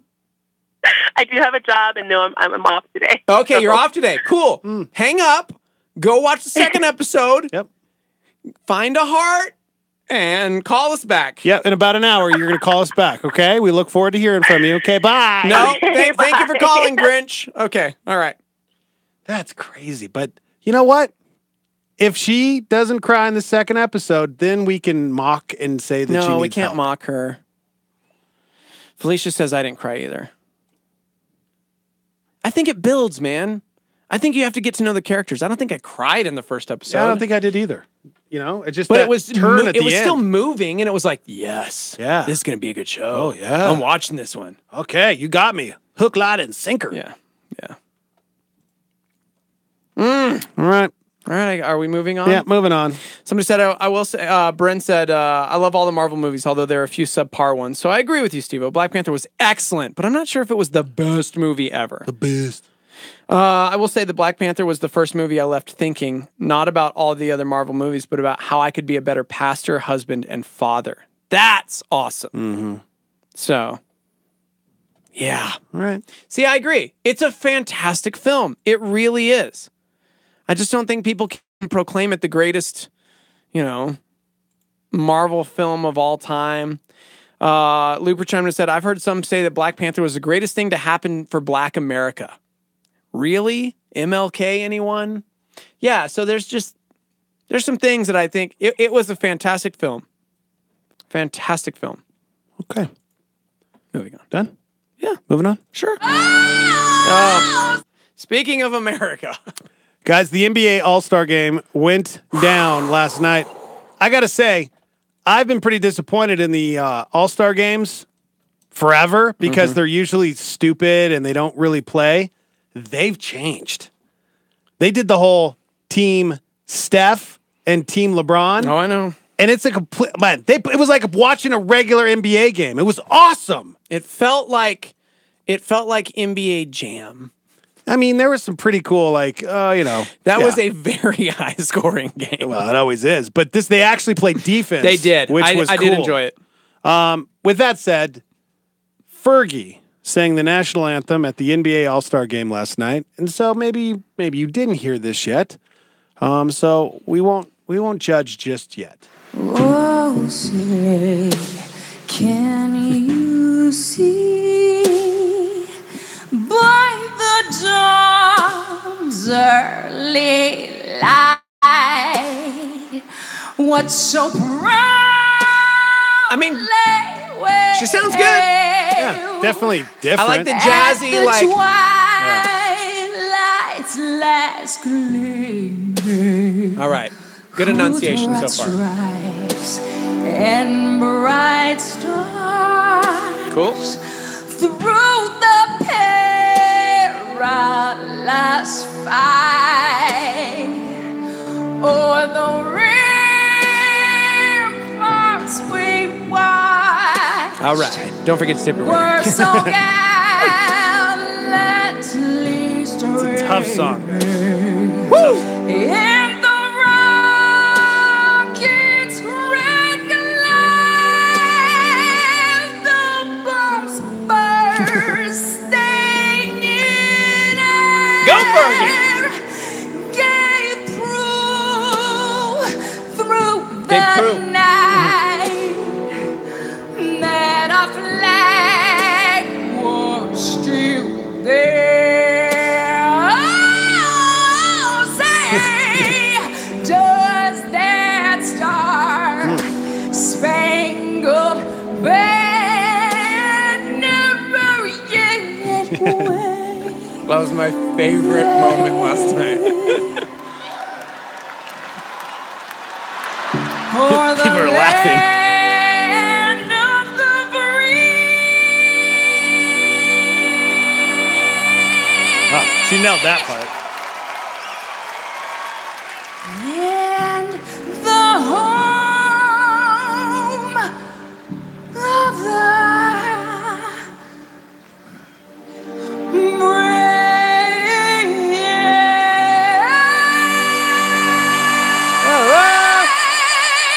Some people are calling it the. basketball. Okay.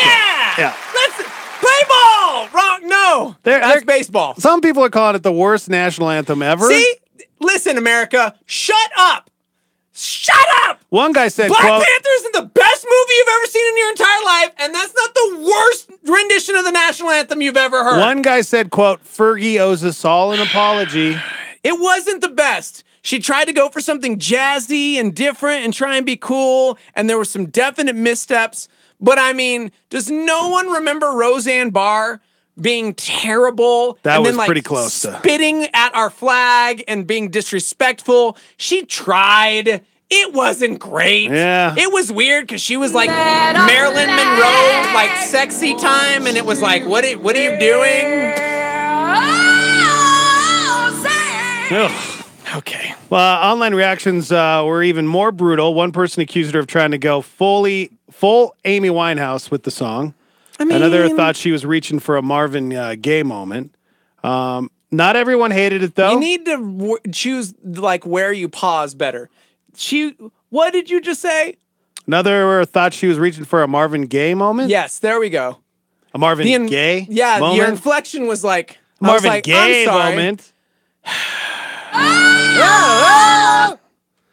I mean, she got the words right. Yeah, I she mean, mostly enunciated. There were a couple words that she just. You was guys like, try to sing the national anthem. It's hard. I've done it.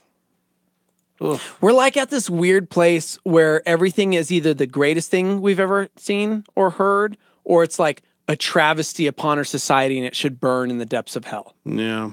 Like, why can't we just be like, no, yeah, it's, I mean, it was all right. I mean, I thought it definitely was awful. But you're right. That was just kind of the version that she decided to do, right? Remember the Stormy said that was for sure the worst I ever heard. Don't tell me what the worst I heard was, Steve-O. Mr. Everything is my favorite. Did you not hear what I just said about Black Panther and how it wasn't my favorite movie? Oh, man. Guys, I'm trying to make a change. Making a change. Brian says kneeling for the national anthem would have been less offensive than that. Oh, wow. Come on.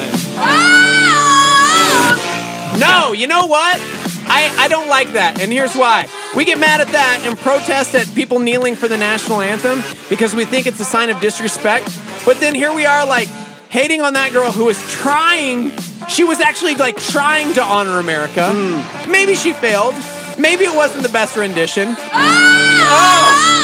But she was trying. Just like our girl Lindsey Vonn over there in Pyeongchang trying to win a gold medal for our nation, and we're like rooting for other countries to beat her. Wow. How unpatriotic of us. Well done, America. Yeah. Well, we'll be talking to one of the most patriotic men in our country when we come back. His name is Chip Lesko. He's live in Whitefish, Montana. We'll see what he's up to when we come back. Paradise Village, serving Albuquerque since 1983 and providing customers with home and car audio systems, home theater, security systems, and much more. Paradise Village is not interested in finding customers, but rather creating relationships. Located at 4205 San Mateo Northeast in Albuquerque, or online at paradisevillage.nm.com. Paradise Village, 505-881-6375. That's 505-881-6375. Star 88 thanks Paradise Village for their financial support. This week on Connect with Skip Heitzig, Skip talks about what it means to be a disciple of Christ. That's where we must all begin and ask ourselves, am I truly a disciple? That's where we begin. Because we will never experience the thrill of God working through us until we have the experience of God working in us. Connect with Skip Heitzig this week as he begins the series Rock Solid through the book of 1st and 2nd Peter. Make an appointment for Skip Heitzig weekdays at 8 a.m. on our sister station, KNKT 107.1 FM. A supernova on Star 88 with David Jeremiah. You know, when the British government many years ago sought to reward General Gordon for his brilliant service in China, he declined all money and all titles, but accepted a gold medal that was inscribed with the record of his 33 engagements in behalf of the British Commonwealth. It was his most prized possession. But after his death, they couldn't find the medal. They looked through all of his belongings and they couldn't find it anywhere until they learned through reading his journal that he had sent it to Manchester during a severe famine, directing that it should be melted down and used to buy food for the poor. And under the date of his sending this medal to Manchester, here are the words he wrote in his diary. The last earthly thing I had in this world that I valued, I have given to the Lord Jesus Christ. And you know what? He didn't do that reluctantly. He wrote that with joy in his heart. Turning Point with David Jeremiah. Don't miss it on our sister station, KNKT, weekdays at 11 a.m. on 107.1 FM. This is Star 88 at 88.3 FM, KLYT, Albuquerque, Santa Fe, and online at star88.fm.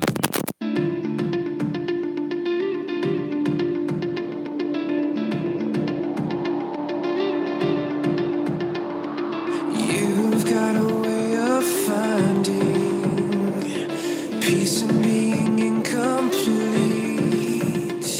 A silhouette you exhibit, so you'll never have to claim defeat. 'Cause somehow, some way, someone found a reason to betray.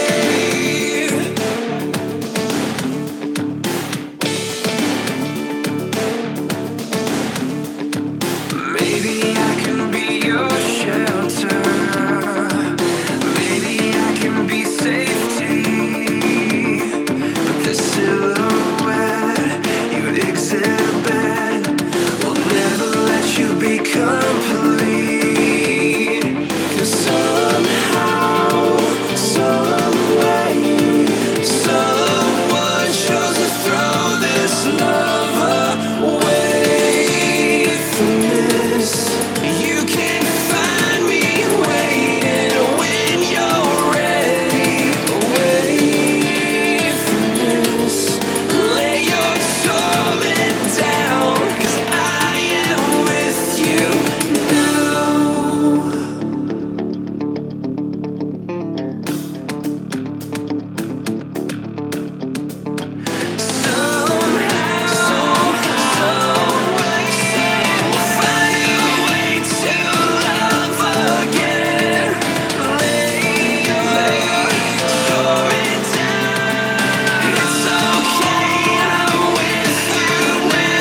It's the Morning Invasion with Dex and Steve-O. Happy President's Day! Presenting Secret Lives of U.S. Presidents! 1945. President Truman sanctions the use of atomic weapons. Yeah, let's do it. Bringing a decisive end to the war. And awakening long-dormant sea monsters, which are now on a collision course with the United States. Oh, man, that bites. It's up to Harry Truman and his ragtag crew of adventurer pirates to save America. Happy President's Day! Secret Lives of U.S. Presidents! Good morning, everybody. We're live from the Dreamstar Remodeling Star 88 Studios. Morning Invasion being brought to you by Preston Hart. Screen printing, live printing, graphic design. PrestonHart.com. Check out our Morning Invasion t-shirts, Star 88 hoodies. We have a store right there at our website, star88.fm. Thank you to Preston Hart. Coming up, the latest Twitter debate. Do you put water on your toothbrush before or after the toothpaste? We'll discuss. Coming up. Also, some of the Winter Olympic highlights from the weekend. We'll find out where we're at as far as medal counts. And there is a young man named Chip Lesko. Oh, hi, Brian. You want to tease this Thursday? You got anything for us this Thursday? Well, Dex. What do you got for us? The only thing that matters ultimately to me is that I get to spend some quality time with you and Steve-O. Well, we love that. We do. And maybe I'll come in later and tease what we have for this week. Beautiful. There's several things, several different angles we could take, I love Dex. it. I love it. Now, where did you put Steve-O? He's in the bathroom. Only his third time in the bathroom this morning. Yeah. He probably had to play his Marvel Contest of Champions game. I did notice that you turned up some things when he was playing his games. Yeah. Mm-hmm. Yeah. He's not allowed to do it in the studio during the show, so he takes a lot of bathroom breaks. I mean, I think that's what he's doing. I mean, I don't go in the bathroom and actually just follow him. Yeah, see if that's what he's doing, but because that would be wrong, right? It'd be wrong. That would just be wrong. It'd be wrong if you go and follow him. Yeah. And stand in the stall next to him to see if he was playing his video. I would never video that at all, ever. Never. I would never take my phone and I mean, I might have a video. Or two. See it? Just show it to the people on YouTube. I can't do that. I wouldn't do that to Steve-O. I'll No. post it on my Facebook page. Yeah, Facebook. Yeah. So how was your weekend, Dex? It was good. It was really good. Did you do anything fun? You know, what did I do? Went to the mall. Which mall? Coronado. Yep. Yep. There's still a mall there. There's still a mall. And it was packed. Yeah. Well, because packed. it's really one of the only, I won't diss our other malls in town, but Coronado is progressing, moving forward. Other malls seem to be going backward. Yeah.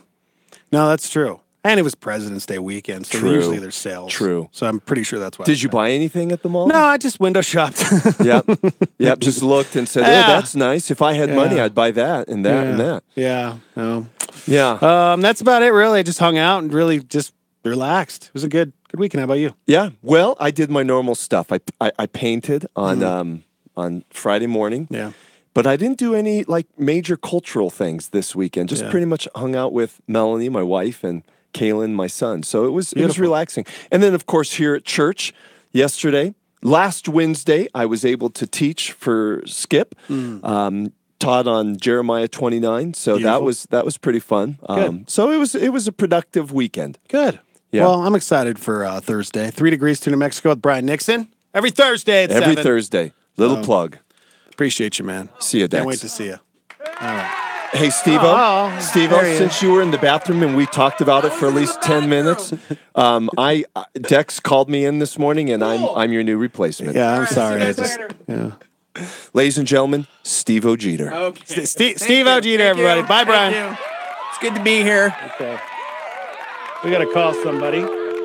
I was talking with Jordy, okay? Oh, my gosh. That short film we worked on is going to be loaded today at noon.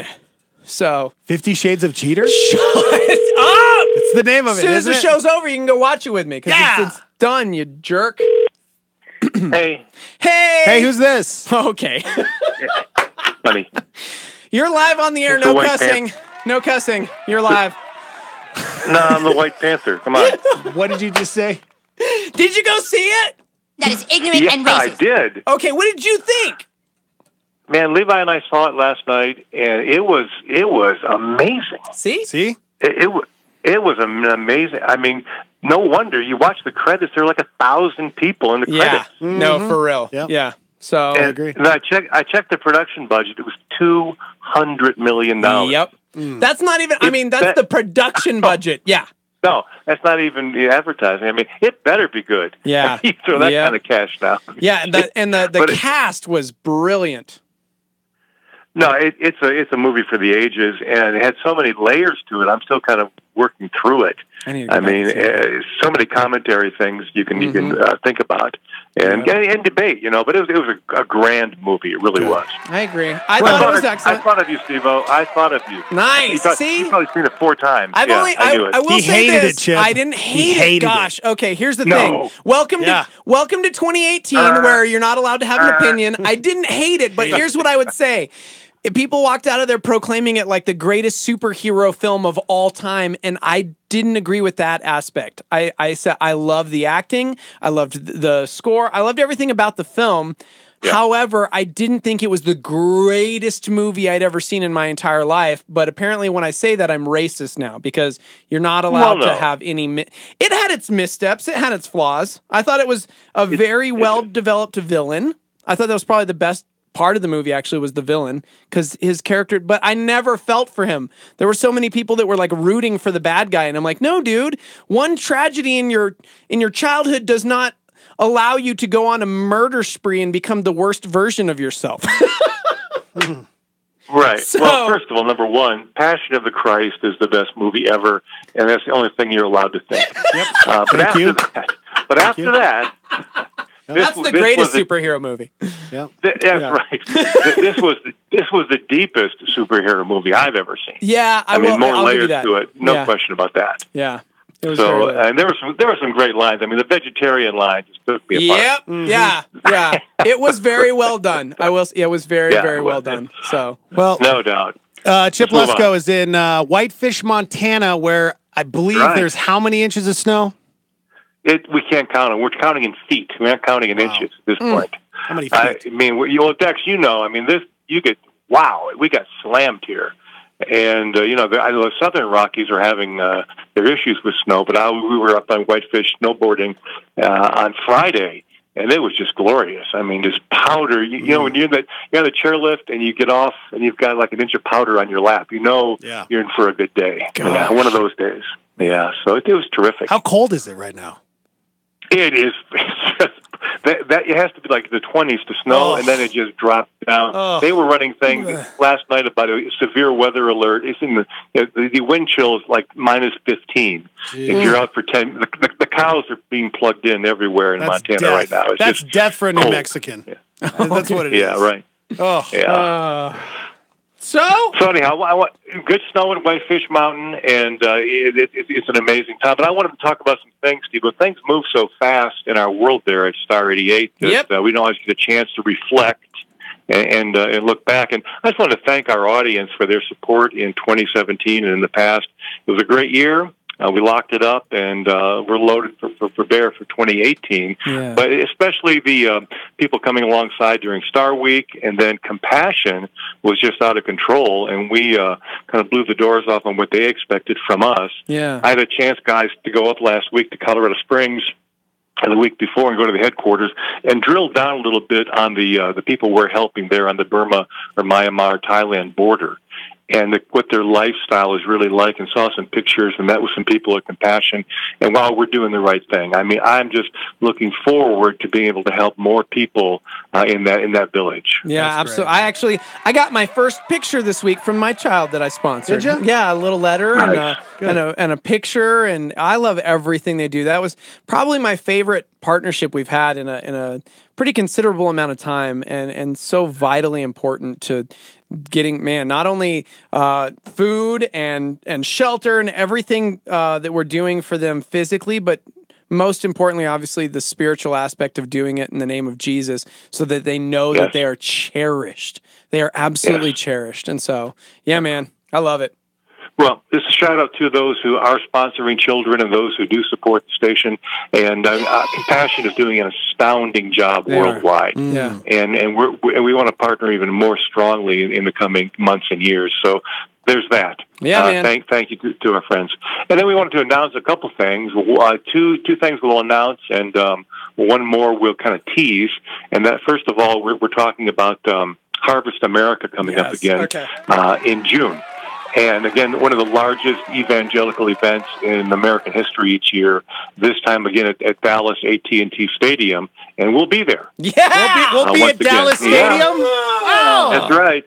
Yes, dude, I've never been there. I'm so excited.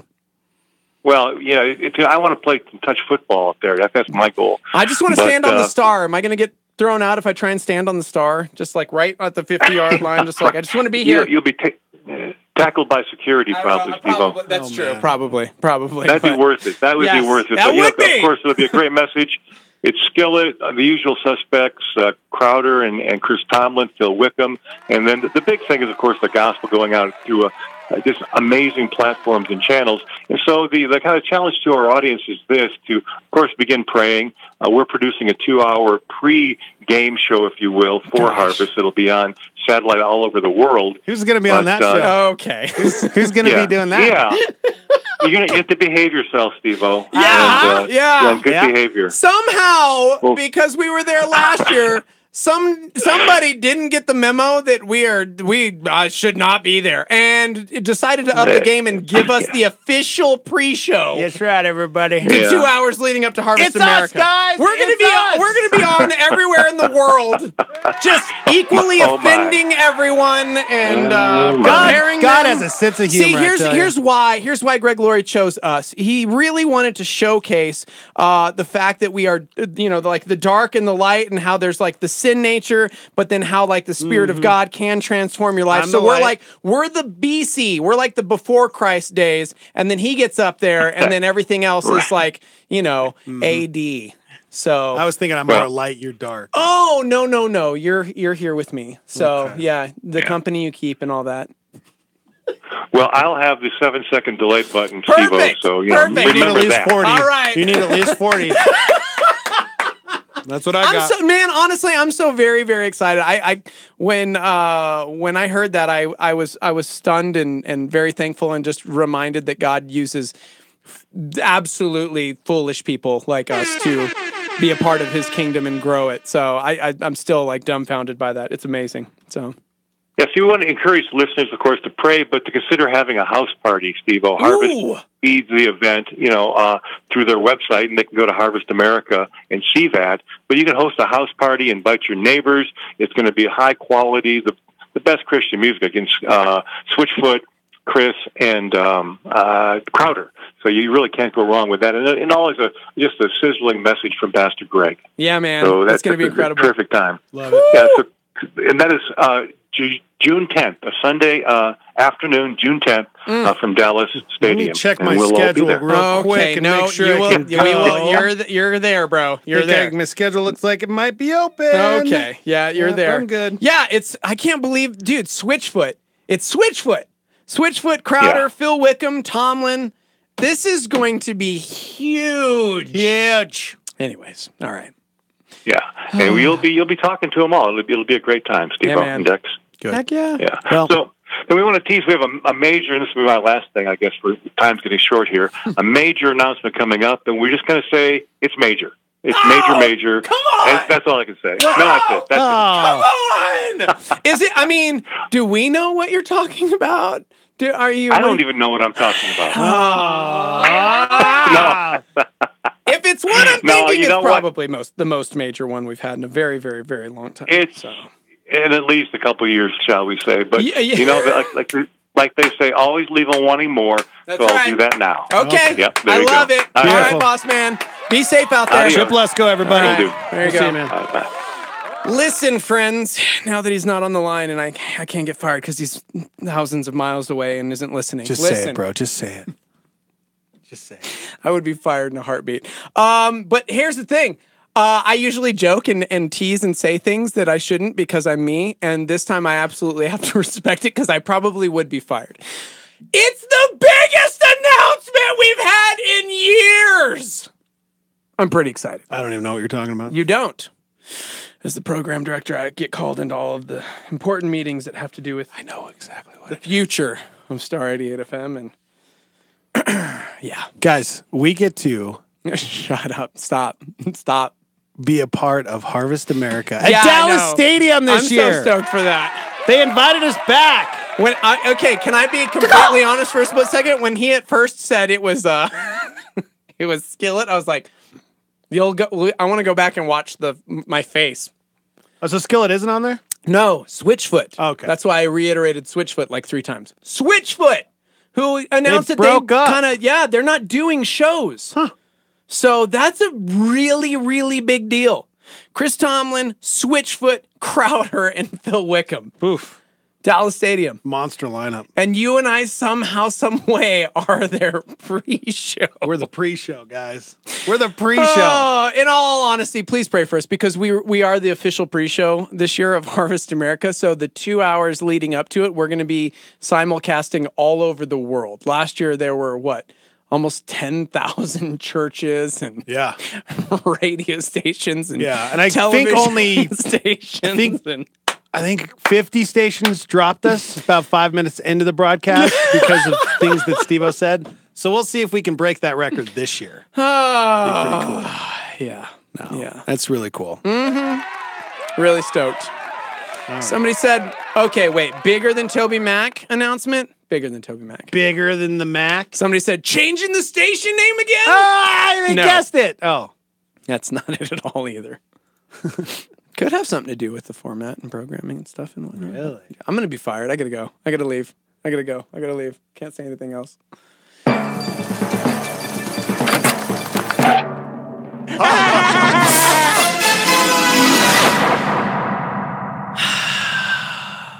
We should have talked to Chip about this. You know, last month, I should say, we had our annual review. And with it comes the possible hope that you get compensated for said annual jobsmanship. Like a raise. Giving them money. Getting a raise feels pretty good. It might even make you happy. With your job. But eventually, you go right back to being bitter and disillusioned and wondering what happened to your life, at least according to a new study. People do feel more satisfied with their job after they get a raise, but within 4 years or less, that feeling will be totally gone and you're back to where you are now. It's true. I've been there. Welcome to the human brain. That's literally all I have on that survey. Well, it's very true. Just wanted to remind everyone that no matter how stoked you are in this moment, you'll always find your way back to depression. What was the point of that story? To remind What's the us point of that story? that you don't need a raise. You're fine just where you're at. Can we just end the show early because it's President's Day and go see Black Panther so Let's that go. I can We're outta enjoy here. it more? Because everyone else is proclaiming it the greatest movie of all time. I need to go see it again. Yeah, I feel like you. I was kind of a grump. Are you sure you didn't?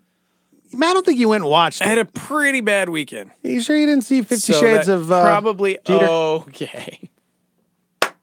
No, wait. Oh, you're filming that. Facebook.com/star88fm if you'd like to get there and check that out. We have a teaser trailer up. Warning, though, it's not. I don't even know how to say it. It's creepy. It's steamy. It's not steamy. Steamy, creepy. I titled it 50 Shades of Jeter because of Jarrett. Was it Jarrett that said it? I can't take credit for that.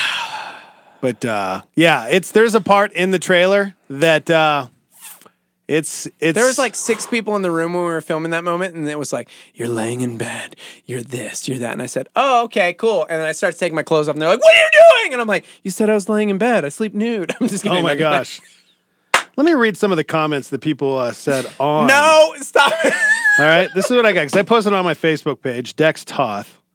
All right, in a world where the odd, quiet dude in a movie actually has tattoos and a sense of style. That's a good one. Megan says, this makes me so uncomfortable. Thief said, well, okay. Yeah. Pauline says, what is this madness? I need to see more. Christy Jeter said, ha, ha, ha, ha. David Myers gave you heart eyes. 3 of them. I'll accept them. 3 is the magical one because if you do more than 3, they shrink, the little emojis, and they're tiny, and nobody wants those. Let's see. Katie said this should be rated R. Just the trailer. Another person said, Steve-O, you play a great creepy guy. Thank you. Guys, go watch the trailer. And I guess the movie, the short film, comes out very soon. Yeah, go follow along Widow Tree. It's a production company that put it together. And if you, I think, subscribe to their YouTube, you can see it. It's just a little 3-minute short film that they're doing for a film competition later next month in New York City. And I got a chance to be a part of it. Yeah, That's hopefully pretty you great. guys win. That'd be cool. Yeah, that'd be cool. Why not? I get to go to New York without you. No, I'll be there this year. Again. So cool. Want to do 5 random facts? And now it's time for Random facts. 1, 2, 3, 4. The greatest game show in the history of all time. It's called Wheel of Fortune. It's got 200 lights, 73 steel pins, and weighs 2,400 pounds. Wow. And there's only one of them. So when the show goes on the road, they have to transport their singular wheel. I feel like they need to come up with it better. The wheel weighs 2,400 pounds, dude. That's cray-cray. I think it is the greatest game show. The first movie to have an official website was Stargate in 1994. I actually liked that movie. I loved that movie. James Spader, Kurt Russell. Dope! Some of the names Disney considered for the 7 dwarves included Chesty. Mm-hmm. Not going there. Tipsy. Okay. Jumpy, Dirty, Sleazy, and Awful. Wow. Okay. It was the very first animated film that Disney ever did. So at the time, those words probably meant different things. Yeah. Than they do now. I'd say if Dex had a 7 dwarfs name, it would definitely be Tipsy or Sleazy.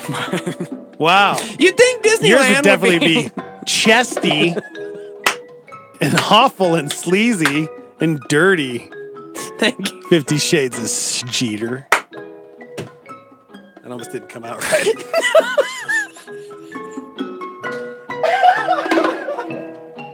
Number 4. Disneyland, home of Mickey Mouse. You'd think they'd be friendlier to mice because, Mickey lives there. But no, there are about 200 feral cats that roam around Disneyland at night. This has been today's edition of Random. That's not fair. That's my first fail of February. Yep, it is. Dang it. Time of death, 8:27 Mountain Time. Yep. February 19th, Terrible 2018. Terrible. I only made it through 4. Yeah, you did. How is that possible? Did you shorten the music? I didn't at all. Was it the Wheel of Fortune? Was it the Disney characters? How did I fail? You just did, man. And number 5. Until 1915, it was legal to mail a baby through the U.S. Postal Service. So there's that. Until 1915, it was legal to mail a baby. Good stuff. I mean, saves you money on airfare? Oh, Fergie, I'm sorry. We got to take a break. All right. Yeah, and Cynthia, we already talked about the beautiful performance by Fergie at the All-Star Game. Was still there.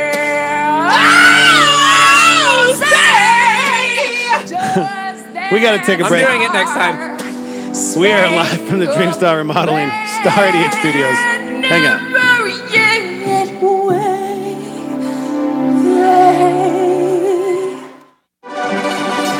This is a fresh thought. Listen up to Levi Lusko. You have your ways, I have mine. Many of our ways were modeled to us by our parents. Our ways we saw, and we adopted our ways because that's how mom handled conflict. That's how dad spent money. That's how we saw it modeled for us on television. That's how we see it modeled for us on Instagram. Our worldview, our ways, our actions, our words. I'm trying to caution you. The ways you let in become, eventually, the ways you are set in. Now, sometimes people speak derogatorily about going through the motions. I was just going through the motions, right? Kind of phoning it in, not putting your heart into it. Let me just tell you something. Going through the motions is only a problem if you're going through the wrong motions. For more fresh thoughts, go to LeviLusko.com. A solar flare from John Piper. The best news of the Christian gospel is that the supremely glorious creator of the universe has acted in Jesus Christ's death and resurrection to remove every obstacle between us and himself, so that we may find everlasting joy in seeing and savoring his infinite beauty. Star 88.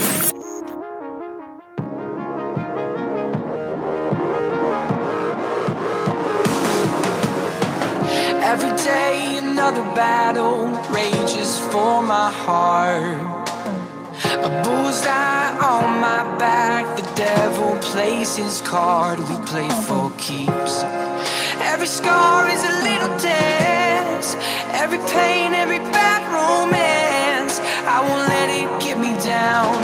I only got one chance. This is mine, this is mine. This is mine, my moment in time. Until I see the gavel in the sky, until the clouds spell out the word time. This is mine, my moment in time. Just by the skin of my teeth, I learned to bob and weave. We go another round, we go another round. Every scar is a little dance. Every pain, every bad romance, don't let it get you down. We only got one life. This is mine, this is mine. This is mine, this is mine. My moment in time. Until I see the gavel in the sky, until the clouds spell out the word time. This is mine, my moment in time.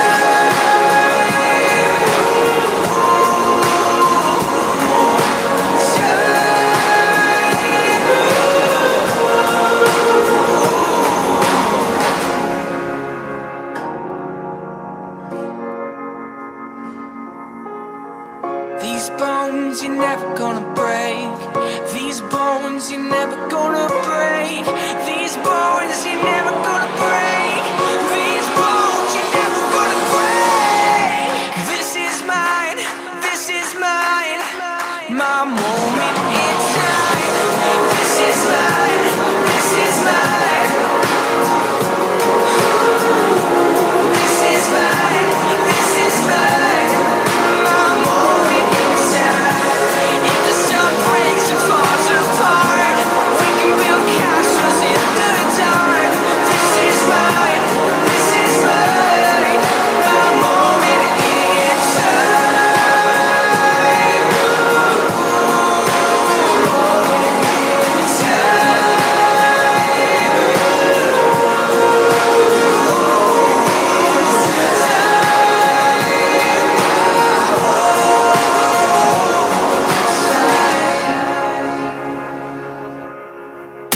Jesus is our king, but do you treat him like royalty?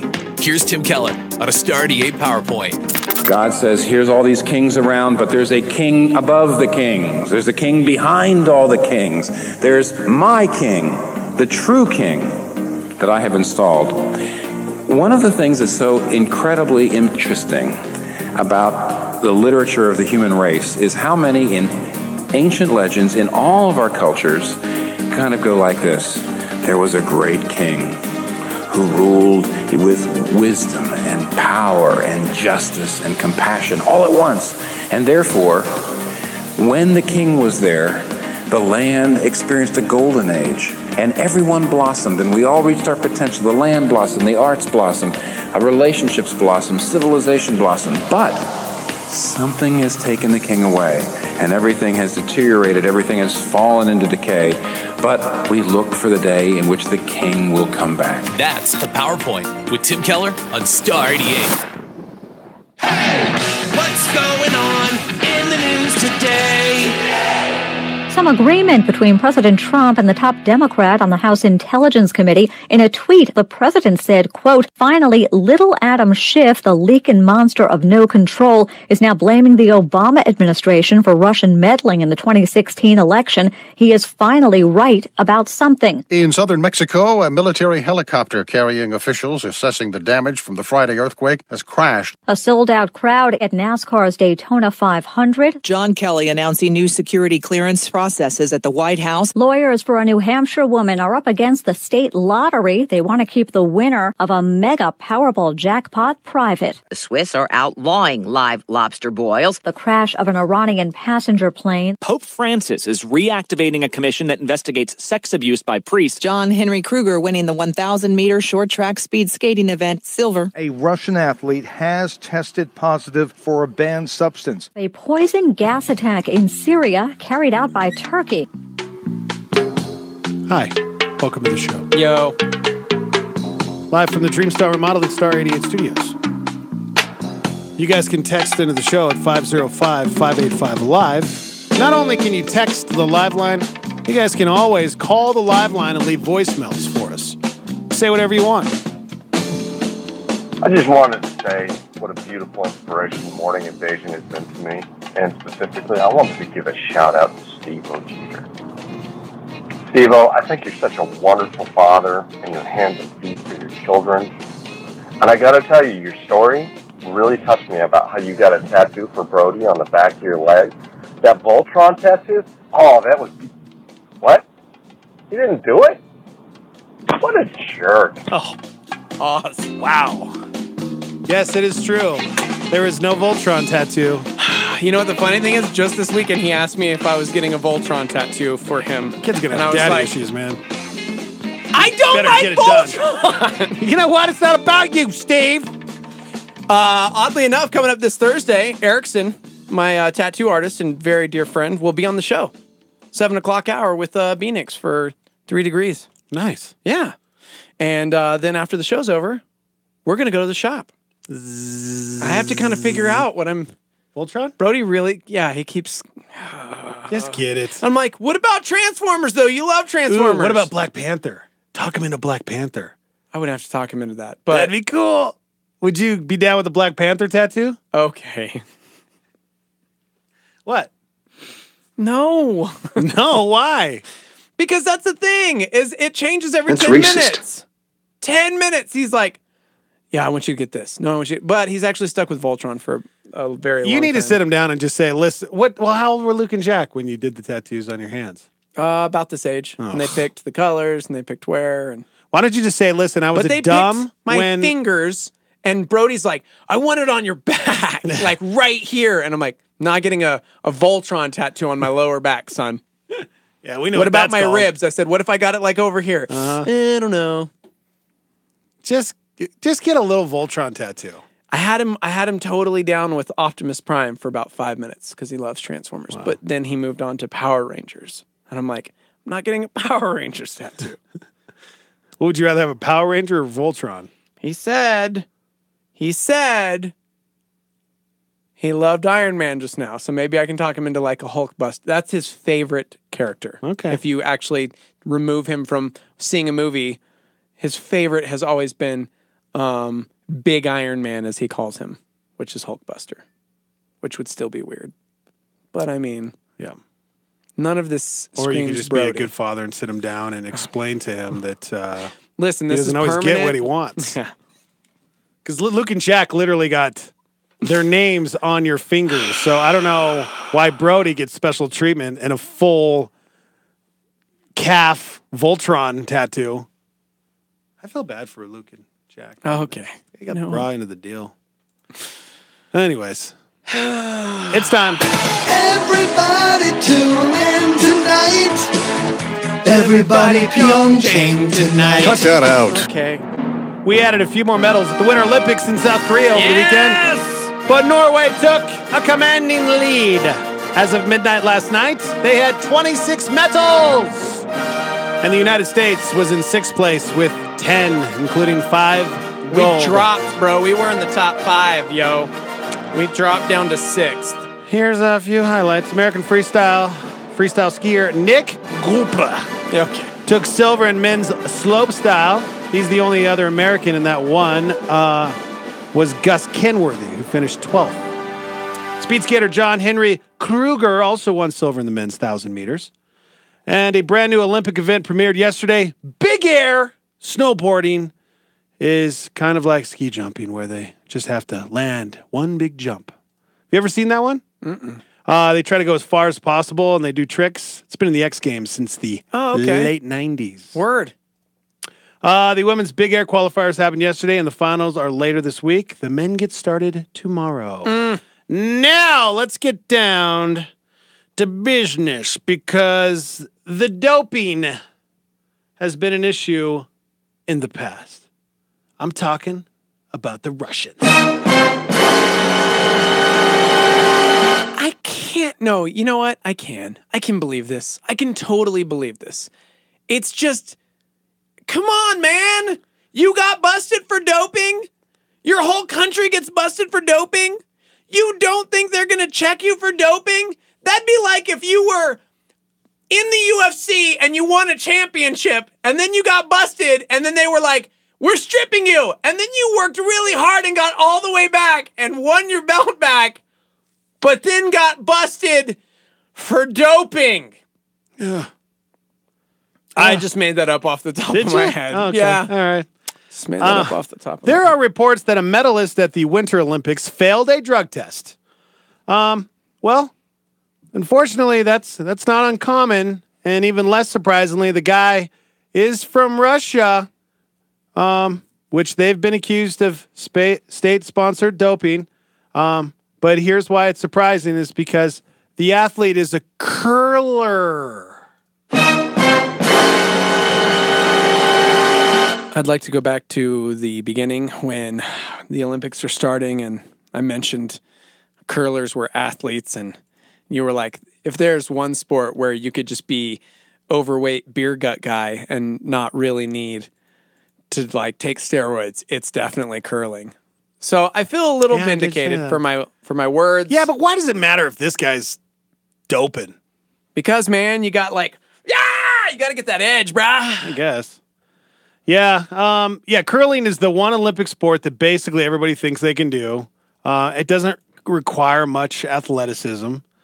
The guy's name is Alexander Grushnitsky.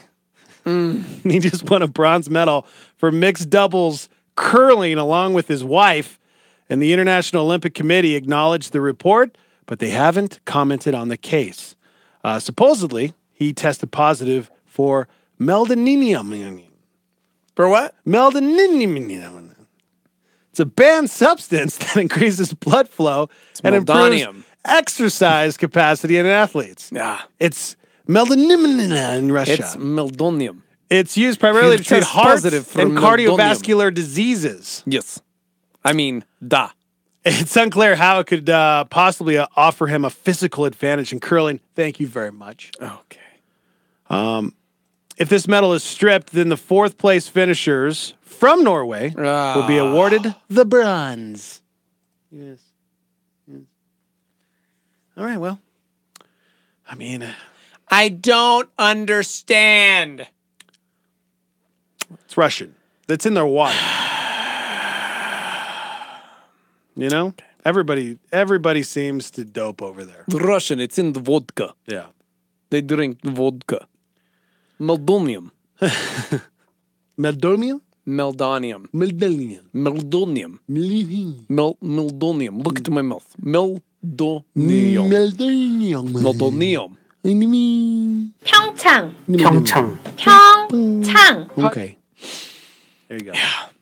So, I kind of dropped off the whole Olympic thing. Somebody said, does he have a bad heart? Maybe it's actually like, I mean, it could for be real.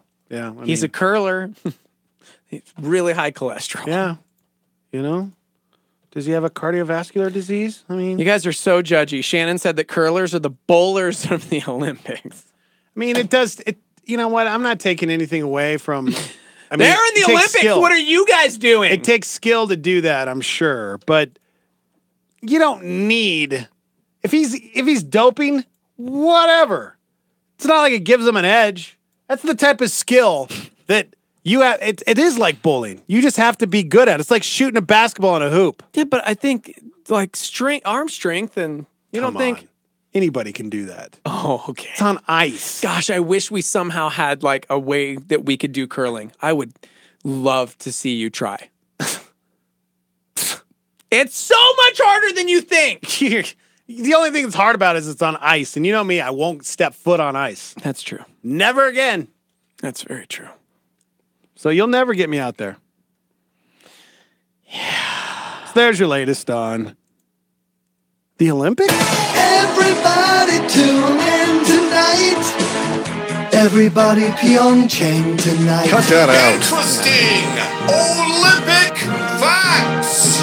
I believe the competitors in that stupid curling competition would look more realistic wearing beer helmets. This has been interesting Olympic facts. All righty. That's good. Okay. Hold on. I just got a text message from Chip. You guys will not be attending Dallas Stadium. Yeah. Or Harvest. It's in June, guys. Okay. We'll be there if we still have jobs. They took our jobs. They took our jobs. Yep. It's going to happen. It's going to happen. Oh. Let's get back to your headlines.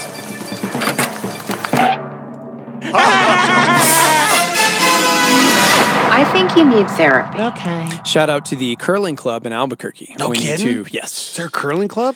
Also, the news said that doping like that can help you sweep faster. Whatever. We should talk to my boy Mike McDermott, my son's baseball coach. That's hard? You tell me that's hard? Yes, dude, because the faster you sweep, like, you just got to go. Oh, I just got a head rush. Yeah, exactly. And you're on ice, so imagine, like, sliding down the ice doing that. Trying not to slip, all while I'm talking to Mike. He owns a Mac, dude, out in Rio Rancho. They have ice skating rinks or whatever. We'll get in there. I won't. You're gonna. I'll get in there. I just won't put ice skates on. No, you don't they wear don't ice wear skates. ice skates. Yeah. That's what I'm saying. You can't get me on ice skates on. Dude, no more Olympic talk. I can't believe they're still happening. I realize it takes weeks and we miss out on all of the great television for a few weeks, and then I get mad because it starts off so much fun for like 4 days. I've got about 4 days of patriotism in me, and then I'm like, I love you guys. I hope you do well. I'm out. Yeah, I'm out. I'm kind of done. I'm out. So this is going to shatter a lot of narratives. According to a new study, the most patient generation is millennials. Turns out that people under 35 are willing to wait on hold with customer service for 38% longer than people who are 55 or older. Study also found millennials are less likely to get angry and confrontational if they get a hotel room that's dirty, or they get the wrong drink at a restaurant. I don't know if I believe or something this. isn't. Dude, I don't know, man. I'm actually vibing with this quite a bit. Really? Yeah. I think there's this narrative that says that they're all like entitled and oh my gosh, and I can't believe and da da da da and blah blah blah blah blah. However, as far as it goes, I'm willing to bet this is probably pretty accurate, at least according to the New York Times. I don't know. Well, let's find out from one of our favorite millennials. And now it's time to spend more time inside a millennial's mind. Ugh, my job's so stressful. I can't handle it anymore. You know what? Today, I'm going to achieve balance and be zen. Or is it be balanced and achieve zen? Ugh, stress. I know. I'll go to that yoga class the weird woman in HR teaches in the office where Jacob worked until he was fired for making gender-normative posts on Yelp. It's free. Except I'll have to put a new pair of yoga pants on Mom's credit card because I left my pair at home. Wonder if my boss will let me leave work early so I can make it to Lululemon. Yeah. What if I don't return in time and there aren't any spots left in the back of the class? And I have to sit in the front and the weird HR woman notices my spine is curved and it throws off my downward dog. True. Okay, forget it. I'll just sit here and keep doing nothing. Join us next time for more time inside a millennial's mind. Instantaneously, people chimed in. Jared said, oh, but they'll be all over Twitter and Yelp. Sam said, yeah, right. I'd like to see millennials with a 58K modem. Yeah. Somebody said they have patience because they're busy posting everything on social media. All they have is time. Maybe they are more patient because people 55 and older are just like almost dead. Oh my gosh. Time is more valuable for them because they're just like, I can't hang on hold anymore to talk to Comcast because I'm almost dead. And I am so young and vibrant and full of life that I could totes hang out on the phone and just watch my stories while they help other people. Yeah.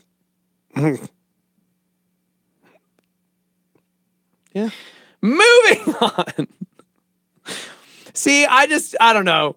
I agree with our friends on the old YouTubes. YouTube.com/star88fm if you'd like to watch us and, chime in there. They said, really, you need a study to find out old people are cranky and impatient? Because it's true. Let's be real. Let's be real, Jarrett. Somebody said, I'm a millennial, and I like to consider myself very patient and understanding of people, especially in those situations you described. Okay. Yeah. You know what? Maybe, these guys are professionals that put these studies together. Who are we to judge? I believe everything that I read. Yeah. If it's from a... Do you still shake hands when you don't feel well? Yeah. You still shake someone's hand even if you're sick? Yeah, and I shouldn't. I shouldn't do it. Here are the 5 things we do instead. The flu is very, very bad right now. There's 2 different types of flu. Really? Right now. 2. The bird flu and the swine flu. No. It's not it. I heard once my cousin came down with condor flu. Condor flu? Yeah, it's like the bird flu, but like way, way, way worse. It's like, you've got like the normal size flu, which is like a bird that's all like, hey, I'm a bird. And then there's like condor flu, which is like just crazy. Is this real life? It's totally real, kid. And it threatens to eat your organs from the inside. I want to punch this millennial that's like talking. a condor when you're laying in the desert, like thirsty. Be quiet! Okay. The flu is so bad right now that it's tempting to just stay home. It's tempting to and stay away from everyone because you're going to get it. Which is ironic because you're taking days off of work to avoid it when you might as well just go into work and get it and then just take those days off. So there's a really weird survey about handshaking that caught my attention because in this season where everybody's sick, everyone's still stupid, touchy-feely. Over 1,000 people were asked how they greet people when they're sick. And 11% of people are jerks.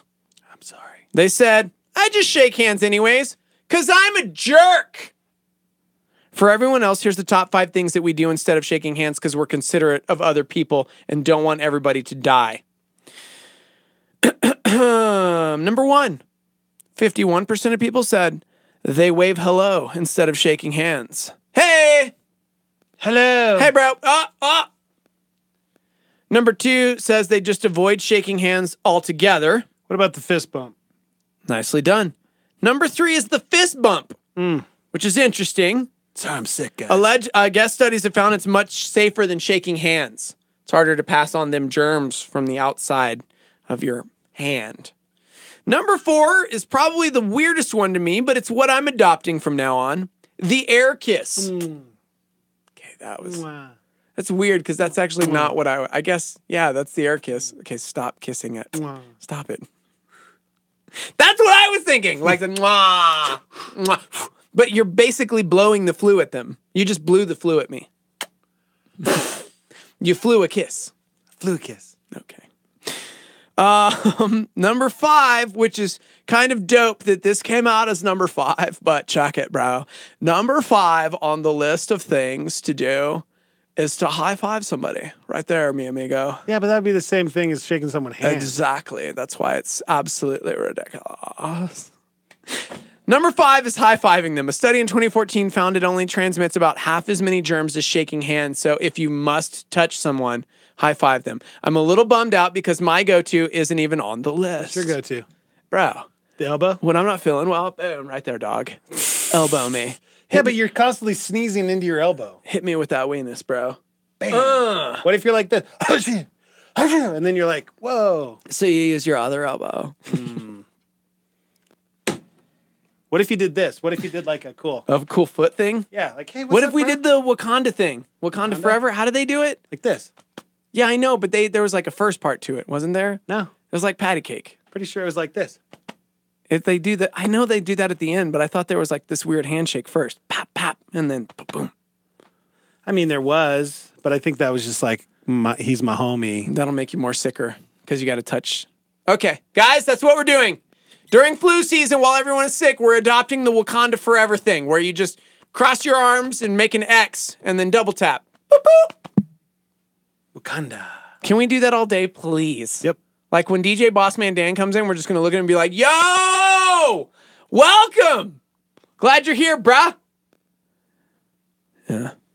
Felicia says, is it offensive to just say hello and give a head nod? Sup? Hey. No. I'm sick.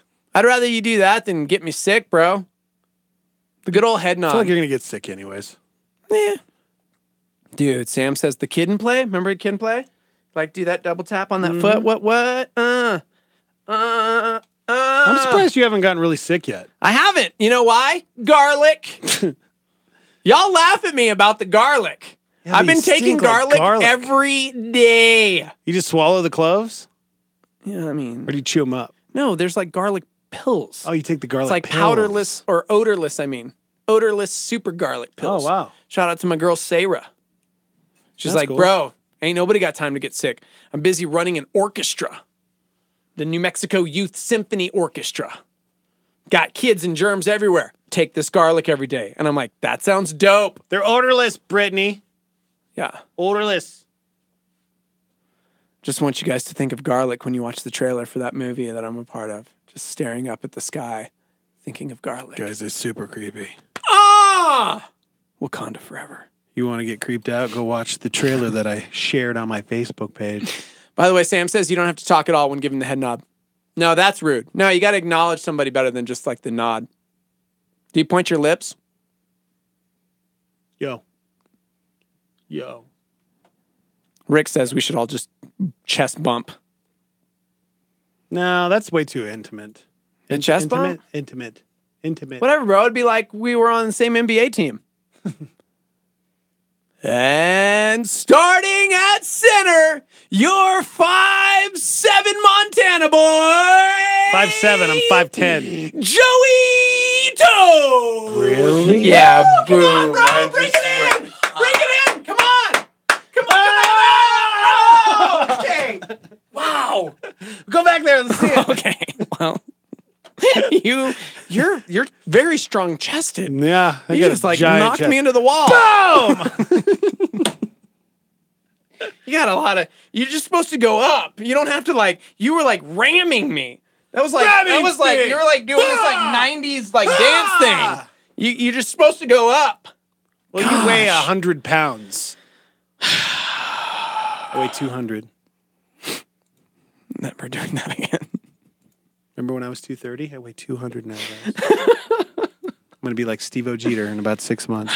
Somebody said the Vulcan high five. The like, hey, live long and prosper. Hey. Let's do that. Hey, guys. All right, we gotta take a break. Live from the Dreamstar Modeling Star 88 Studios. Go subscribe to our YouTube channel. We're live right now. You can watch the show, listen right there on the YouTube, Star 88 FM. Guys, we need you to follow us because if we get more subscribers, like, it'll totes do wonders for Tamai. That's the morning invasion. Tamai. Okay. Good morning, everybody. We'll be right back. Hang on.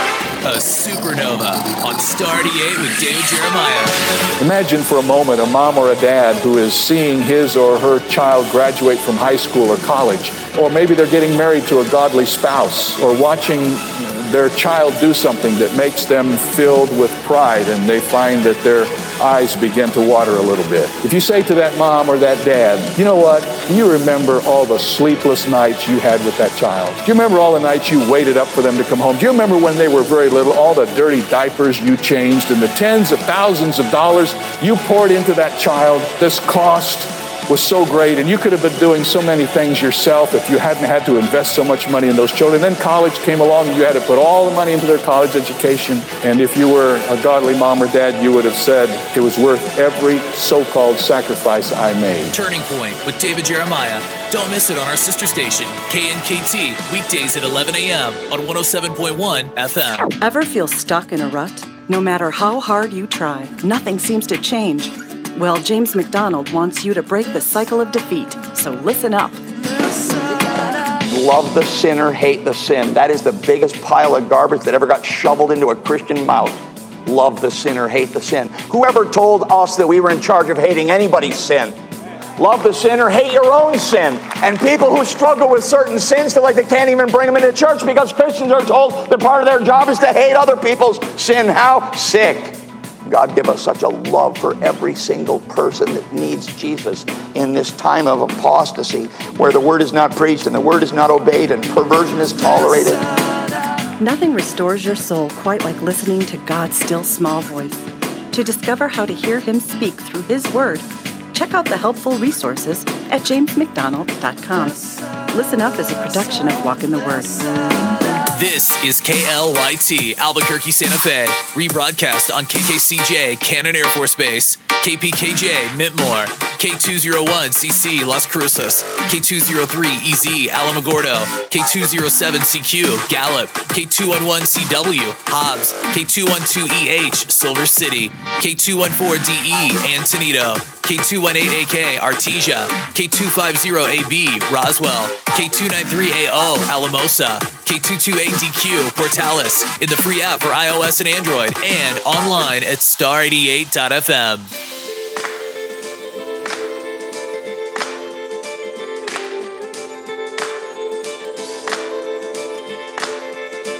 I was blinded, you gave me eyes to see. I was going under, you reached out to me. No, there's nothing you won't do to pick me up and pull me through. Every hour, 8 days a week, yeah. Your love is like a fountain, it'll never run dry, it'll never run dry. Your love is moving mountains every day of my life, every day of my life. Can I get a witness?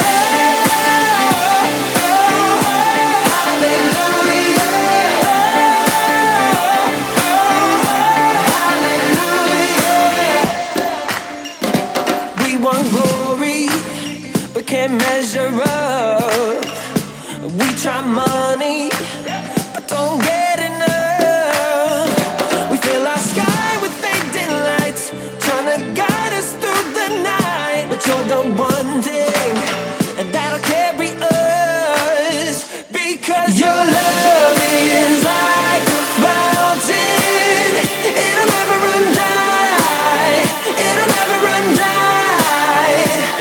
Your love is moving mountains every day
I get a witness? Hey, can I get a witness? Oh, yeah. Can I get a witness? Can I get a witness? Can I get a witness? Listen to it. The Morning Invasion with Dex and Steve-O on Star 88. Oh, hello, everyone. Welcome to the show. Live from the Dreamstar Remodeling Star 88 studios. Big shout out to Donald Cowboy Cerrone. Moved into a three-way tie for the most wins in UFC history on Sunday. He knocked out Yancy Medeiros in the first round of UFC night, Austin, Texas. It was pretty good. Shout out to Cowboy for his sweet beard. Looking very cowboyish. Yep. He's one of my favorite fighters. I love that guy. Samesies. Be a part of the show. Text in 505-585-LIVE. You guys can also watch us on YouTube and Facebook Live. We're live on both of those channels right now. For all of you who don't have a Facebook page, get over to YouTube. Subscribe. Share it with your friends. Tell everybody about it. I mean, I was so bummed last night watching that fight because it was late. And then Cowboy did his thing very quickly. And I was like, Cowboy, I love you even more now because I get to go to bed at a decent hour. Yep, that's true. It's true. Yeah.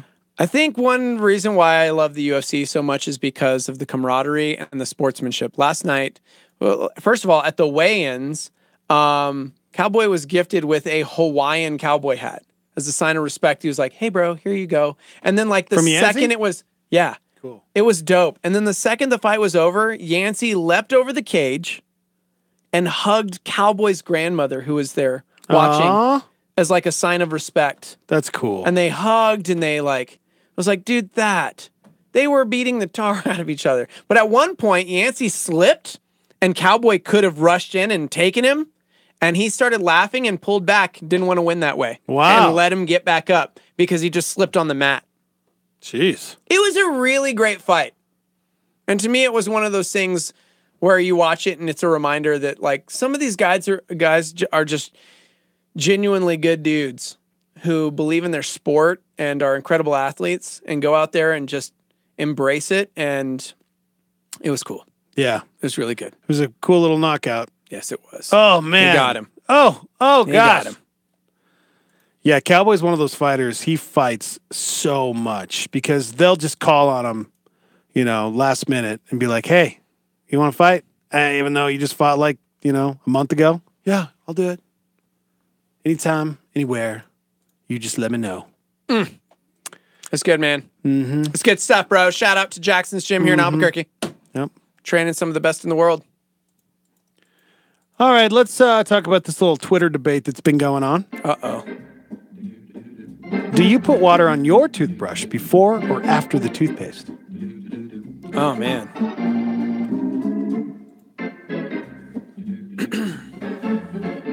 What do you do?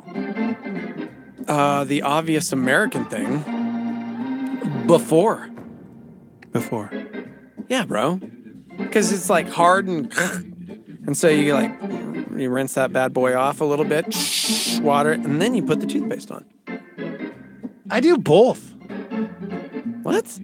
I put my toothbrush under the water before I put toothpaste on. Ovs. Then I put my toothpaste on, and then I put it under the water again. Wait, why? That's like washing your hair and then putting like gel in it or something, or like some kind of hair product and then washing your hair again. Oh, wait, you don't have hair. Sorry, it was a bad analogy. It's like... It's nothing like that. Why would you put water on your toothpaste? I don't know, just to wetten it a little more. I like to have a... Wetten the toothpaste? Well, just to wetten my brush a little bit better because, I want it to wet when I put it in my mouth. That's the weirdest thing I've ever heard. That is weird. I don't know why I do it, but I do it that way. Who else does it that way? Anybody else out there? Chrissy Jeter just chimed in on Facebook. She's me. We're the Before same and person. after. Yeah, see? I do the You same thing. weirdo. I don't know why. It's just a habit. Ron does the same thing. Huh.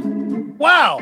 Before to loosen it up a little, and then after she brushes is the way Patrice does it. Yeah. So you do it before, and then you put the toothpaste on, and then you do it again before you put it in your mouth? Yeah. Or you mean you because I do it at the beginning, and then put toothpaste on and then brush my teeth, and then I rinse it off. Well, I hope you rinse it off. I think everybody rinses it off. Yeah, right. 2 times.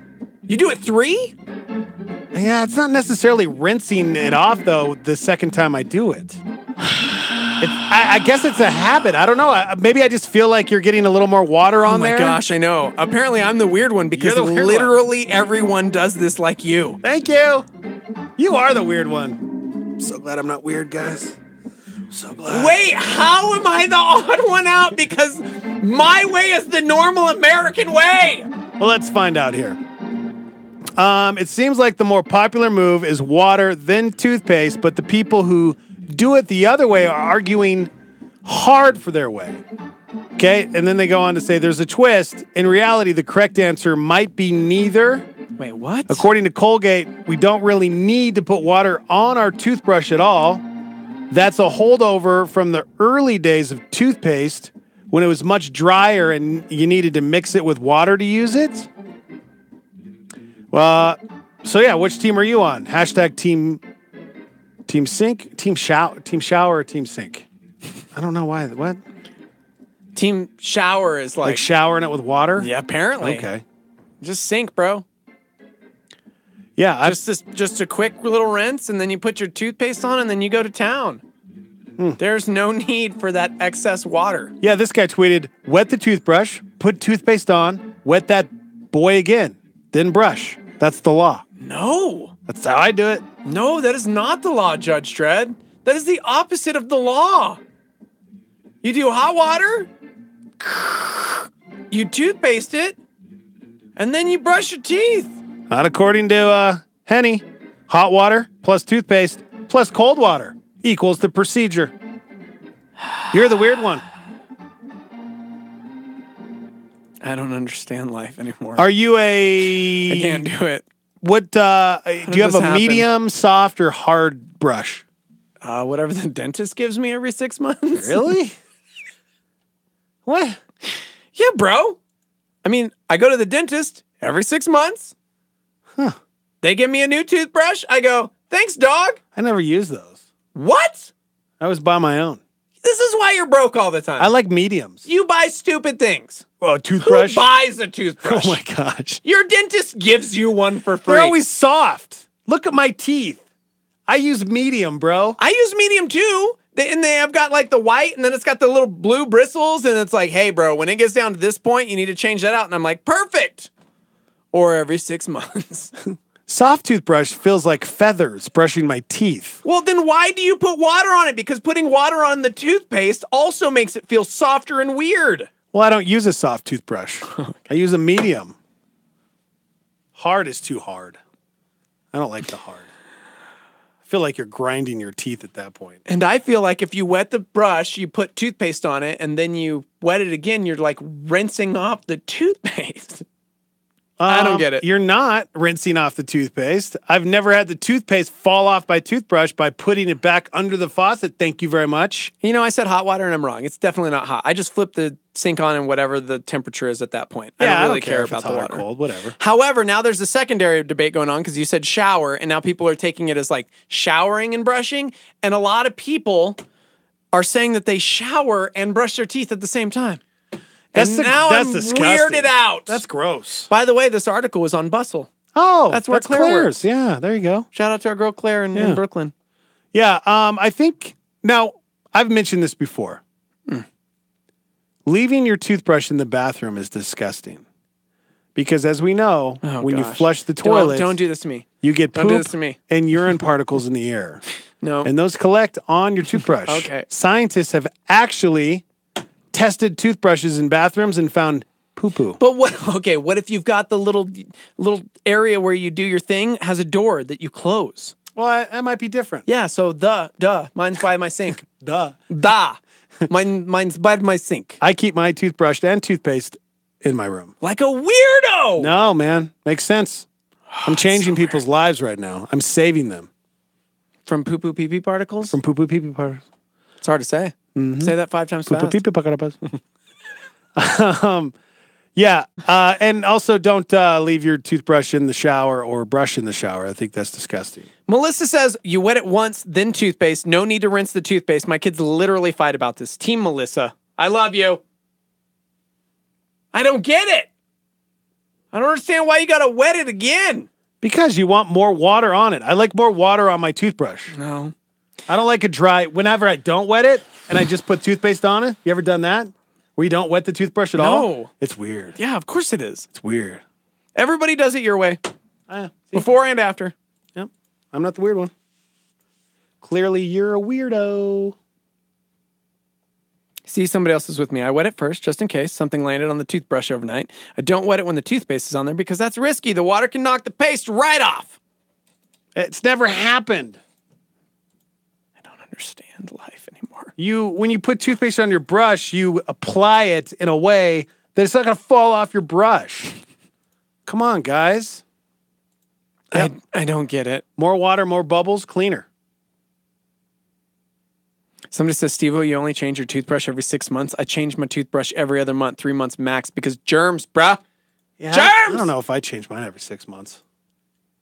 It's right. I guess right around that time, but yeah, you get your teeth, you get the cleaning done. It's just whenever you you're new toothbrush, and you're like, when you can tell when you need a new toothbrush is when it feels like feathers on your teeth. When it's not hard anymore. Somebody said, wait, you guys have manual toothbrushes like peasants? You know, I used to have like a super rad, what are those called? Mechanical ones? I loved that thing. That was my jam. And then it would give me a little like nod and a wink when it was time to be done. So I always knew how long to brush my teeth. Yeah. I need another one. The battery went out and I was like, well, I'm not spending any money on you. Yeah. Somebody says they just do it after, not before. Like they put the toothpaste on and then water it. Just the once. Okay. You know what? I think I probably do that as well sometimes. I don't put feathers on my toothbrush either or my teeth. I can't with this society anymore. You're all wrong. No. You're all wrong! You're all weird. You're weird. So there you go. Latest Twitter debate. Everybody else does it exactly like I do. Brian says, my toothbrush is stored in a little thing called a cabinet on my wall. It has little doors. It's amazing. Yeah, a little poo-poo and urine particles still get in there. Same air. The BJIIIII on YouTube says I leave my toothbrush in the bathroom to build up my immune system. Keep it on its toes. Yeah. That's cool. Good way to look at that. Incredible. Gosh, you guys are all weird. All right, I quit. A lot of people use electric toothbrushes. Mm-hmm. Okay. I want one of those for Christmas. Yeah, they're expensive, dude. They're definitely not cheap. I used to have one. I loved it. Somebody says brushing the shower is awesome. It's super refreshing. Brushing the shower? Brushing in the shower. Oh. But where do you spit? Just what do you mean, where do you spit? Just down the drain? What? Why wouldn't you spit down the drain? I don't know. It just feels weird. And then what do you do with the toothbrush for the rest of the time? You just hold it? How do you shampoo and stuff? Well, I think people have a toothbrush holder in the shower. One-arming it? What? I think. I've seen it before. When I've stayed at other people's homes, toothbrush in the shower. It's super weird. It is weird. Or they'll just set it down on the bathtub. Ugh, gross. Oh! We got to move on, dude. Do you go to the bathroom in the shower? What? Just answer the question. Do you go to the bathroom in the shower? It's got to be the weirdest conversation we've ever had on the Morning Invasion. Answer the I mean, question. I know we want to be honest. Obviously, that's a how no. honest do we want it? That's so weird. That's weird, huh? You keep your toothbrush in your bedroom so that you don't get the particles on you. But when you're in the shower, you're cool with the splashies on your feet? The splashies on my feet where the shower is running down my entire body. I can't have this conversation with and you. cleaning me off the entire time. I can't. I can't have. What about the bottom of your feet? Like you're stepping in it. Yeah. And I wash them off. Am I the weird one? Because I guarantee you, I bet you anything right now. Sound off right now, Starmy. Who else goes to the bathroom in the shower? Come on. I want to hear it. This can't be the topic. I'm going to prove again that you're a weirdo because you're I will missing out. tell you right now, 0 females are going to respond. Maybe 5 dudes. Nope, I want to hear from all of you right now. Be honest right now. I can't do this. Who goes to the bathroom in the shower? No. Maybe when you were 5 and you're... Remember, I'm an Asian man, baby. I still put my shirt on like a baby. I can't. I don't even use the toilet. Well, like, why would you don't have to use the bathroom before you get in the shower? Like that's like the morning routine. You go to but with the water running, the water running makes me have to go to the bathroom again.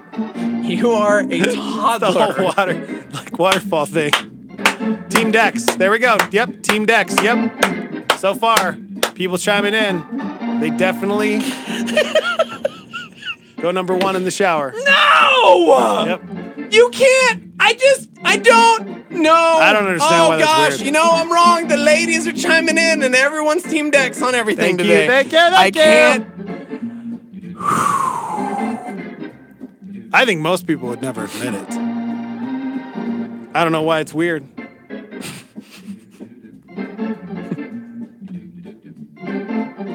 We got one hashtag Team Steve-O.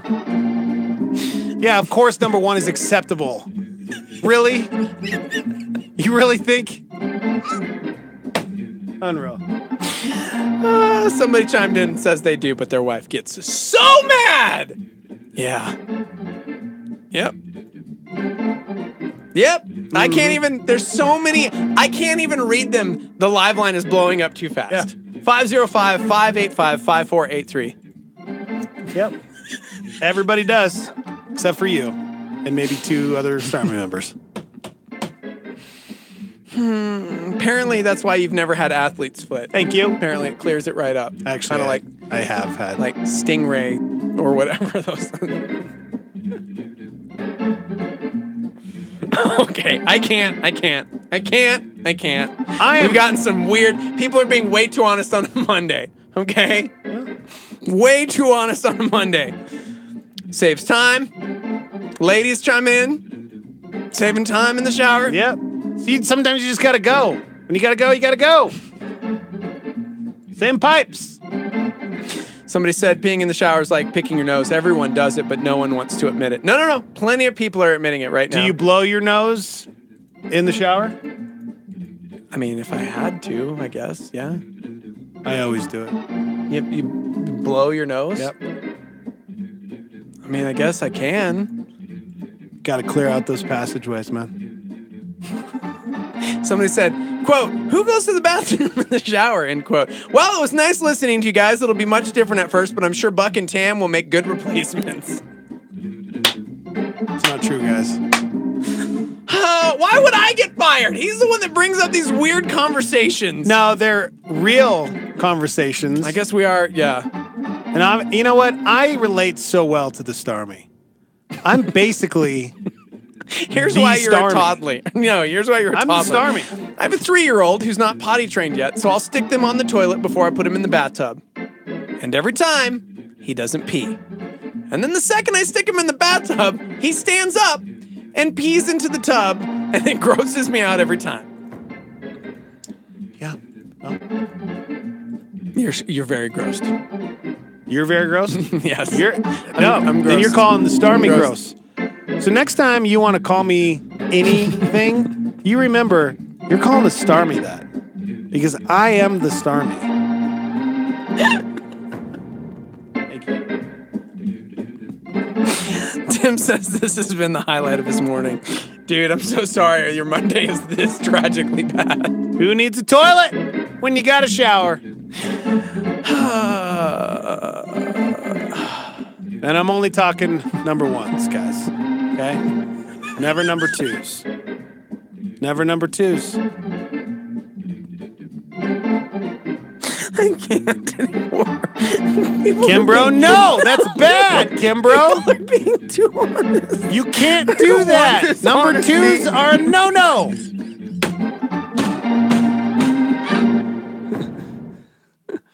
Okay. I can't. Oh, you are so weird. Okay. You're calling out your people, man. You're calling out your people. Thanks for chiming in. But keep them coming. Let's just show how weird Steve-O really is. No. Do you number one in the shower? And when you brush your teeth, do you Far too many water, ladies are chiming in being honest, and it's freaking me water, out, bro. 'cause toothpaste, it's water, like, what or do you like, water hot water? toothpaste? Okay, I can't. I gotta. I hate you. Star 88 FM on YouTube and on Facebook Live. We're live from the Dream Star Remodeling Star 88 Studios. We'll be right back.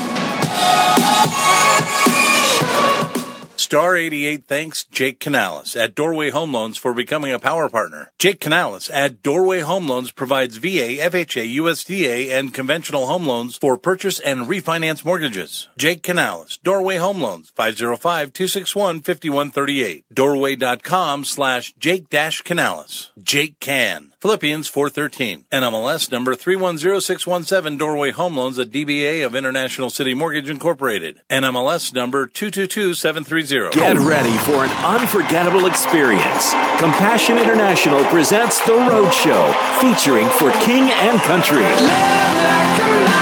Matthew West, Natalie Grant, Zach Williams, Social Club Misfits, and kicking off the evening in worship, Bethel Music. February 24th at the Santa Ana Star Center in Rio Rancho. Seats are just $10 at the door while they last. The Road Show 2018. Here's a solar flare from Jonathan Edwards. A true and faithful Christian does not make holy living an accidental thing. It is his great concern. As the business of the soldier is to fight, so the business of the Christian is to be like Christ. This is Star 88.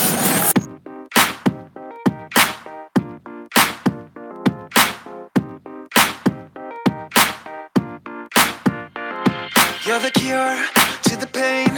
You're the heart when I am frail. You're the life in my veins, the air that I exhale. You're the reason that I'm breathing, the reason that I have this life within my lungs. You're the reason that I'm running, the reason that I'm running, the reason that I'm running home. Your love was my departure into the great unknown. You are my heart's contender. You are my home. Your love is saving me. Your love is the air I breathe. Your love consumes my soul. Your love is bringing me home.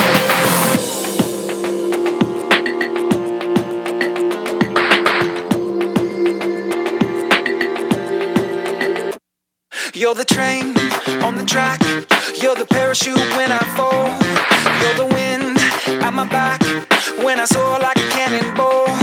You're the melody I'm singing, the melody I'm bringing, the backbeat of a song. You're the reason that I'm running, the reason that I'm running, the reason that I'm running home. Your love, the sweetest venture, the reason why.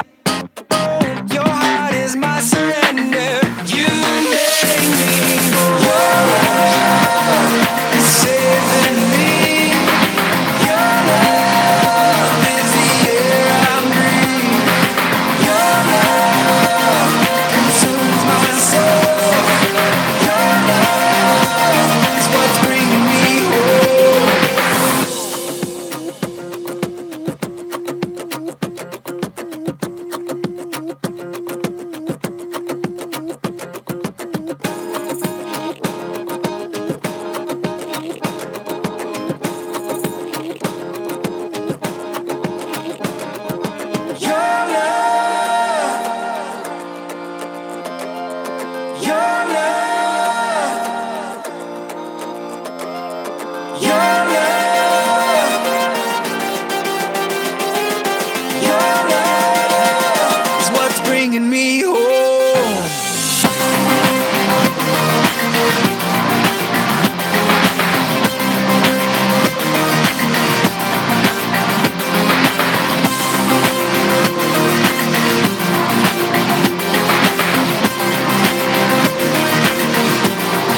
Robert Morris reminds us it's all about the heart.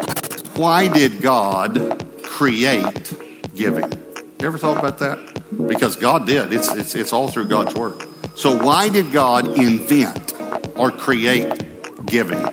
And the overwhelming answer was to support his work. Do you really think, and what do you think about this? Because it's funny to me. Do you really think that God needs your money to support his work?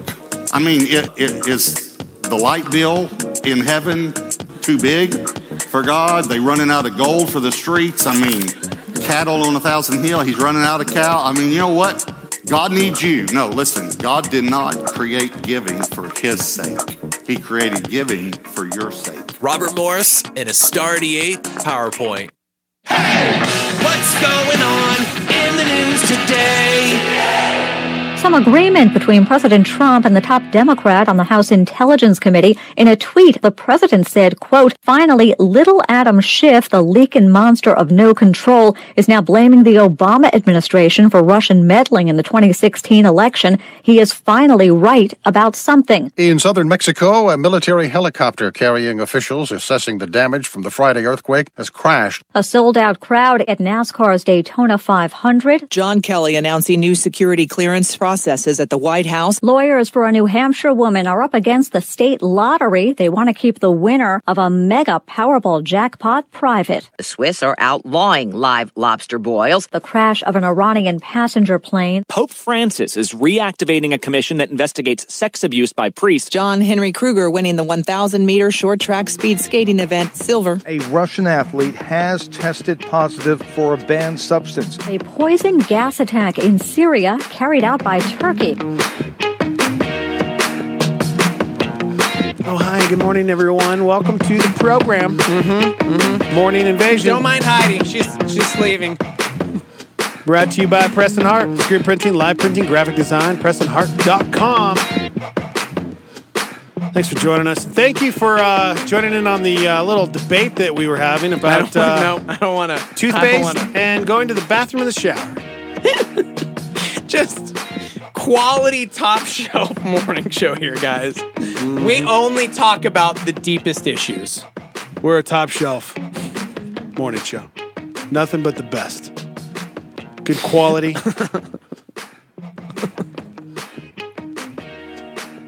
I don't know why you're laughing, man. No. So you guys are like a real A-list power couple, huh? Okay. Amen, sister. No. Amen. Give us another debate. Throw it out there, Starmy. What should we debate? What's another issue out there that's driving you crazy that you want us to discuss? Okay. I got one for you. When you're out of underwear, what do you do? Do you child? I'm just gonna ask you. When you're out of underwear, what do you do? I've never been in a situation where I was out of underwear. Let's say you woke up this morning and you didn't have any clean underwear. You were completely out. What would you do? We can't have this discussion because that's like impossible for me. Just tell me if you got out of underwear. I don't know what I would do because I literally buy like 12 packs of boxers at a time. I get it. So I have like 30 pairs of boxers. Listen, complicated. Because I'm weird about it. Think about it. No, I'm telling you, I would never do that because I'm like OCD about my boxers. What I change them every day. And I will never not have clean boxers. Then ask me the question. Oh, gosh. Ask me the question since you won't play along. Go ahead. I'm playing along. You're asking me what I would do. I would freak out and not leave my house until they were clean. I'm not wearing... No. What do you do? What do you do? You have a few options. Okay. You can go without underwear, which is absolutely fine. No, it is not. You can. I'll tell you right now, it's not acceptable. Turn your underwear inside out. Or you could put on the dirty pair of underwear.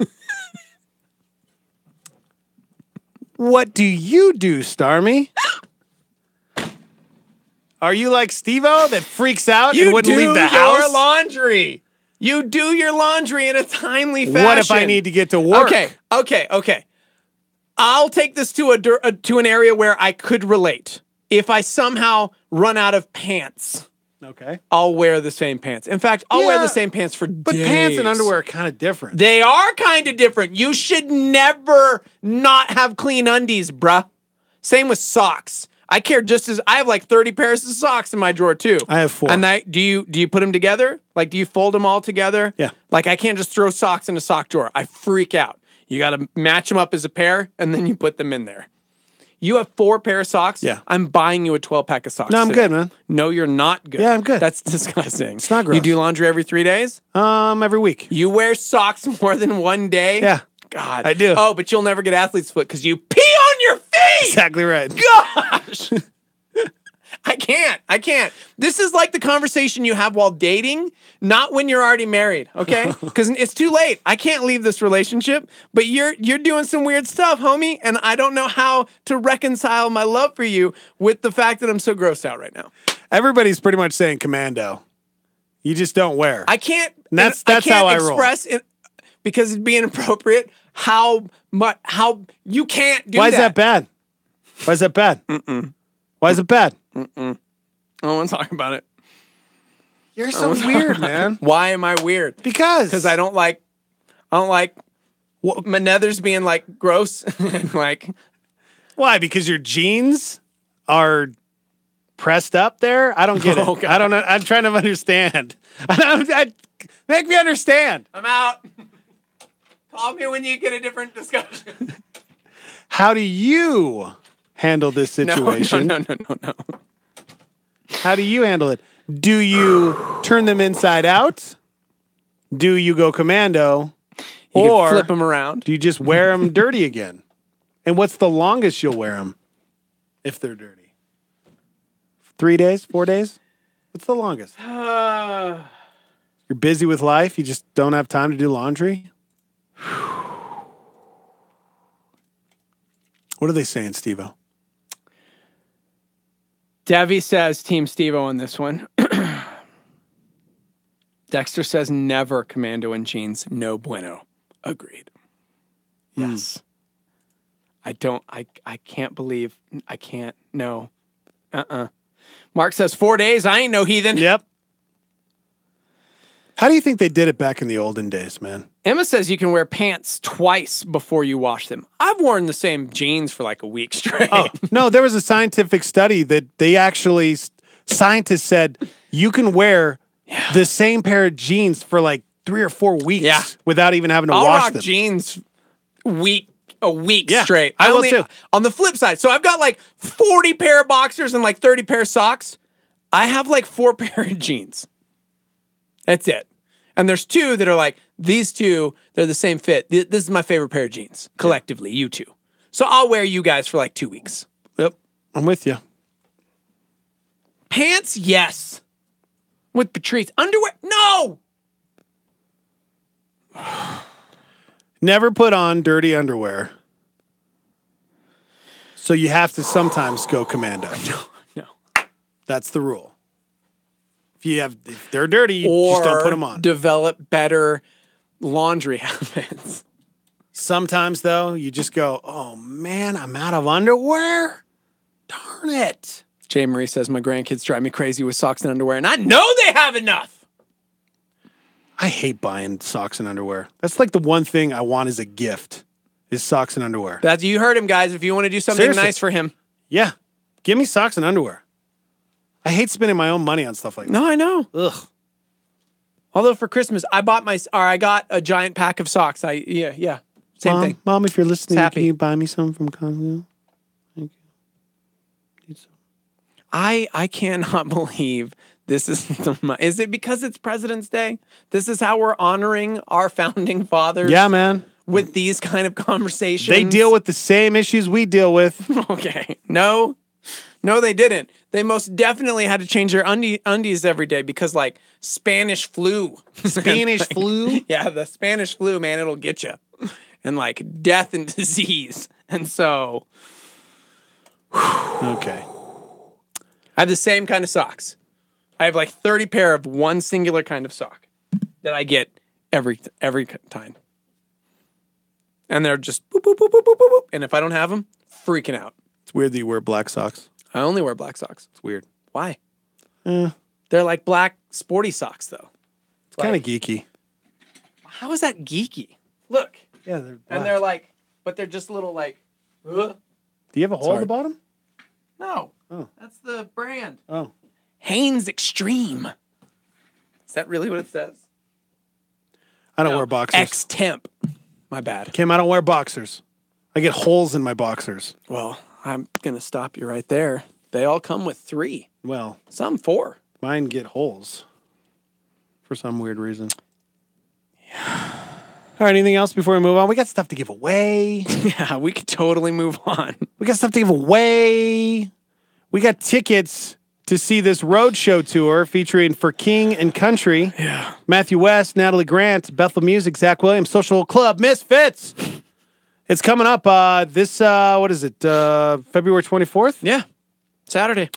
If you guys would like to go, or if you'd like to win tickets, you call right now. 505-338-3700. 505-338-3700 if you'd like a chance to win roadshow tour tickets. Good morning. Who's this?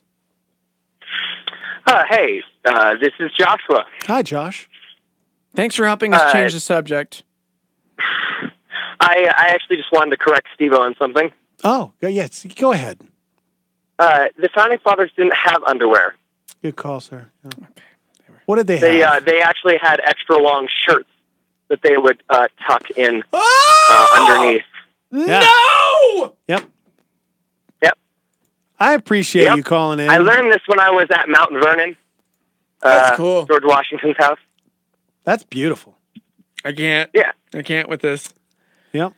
I can't. You're welcome, Steve-O. Thanks, bro. Just go See you, man. commando, bro. It's no big deal. Okay. It's not a big deal. Have you ever done it? Yeah. Yeah.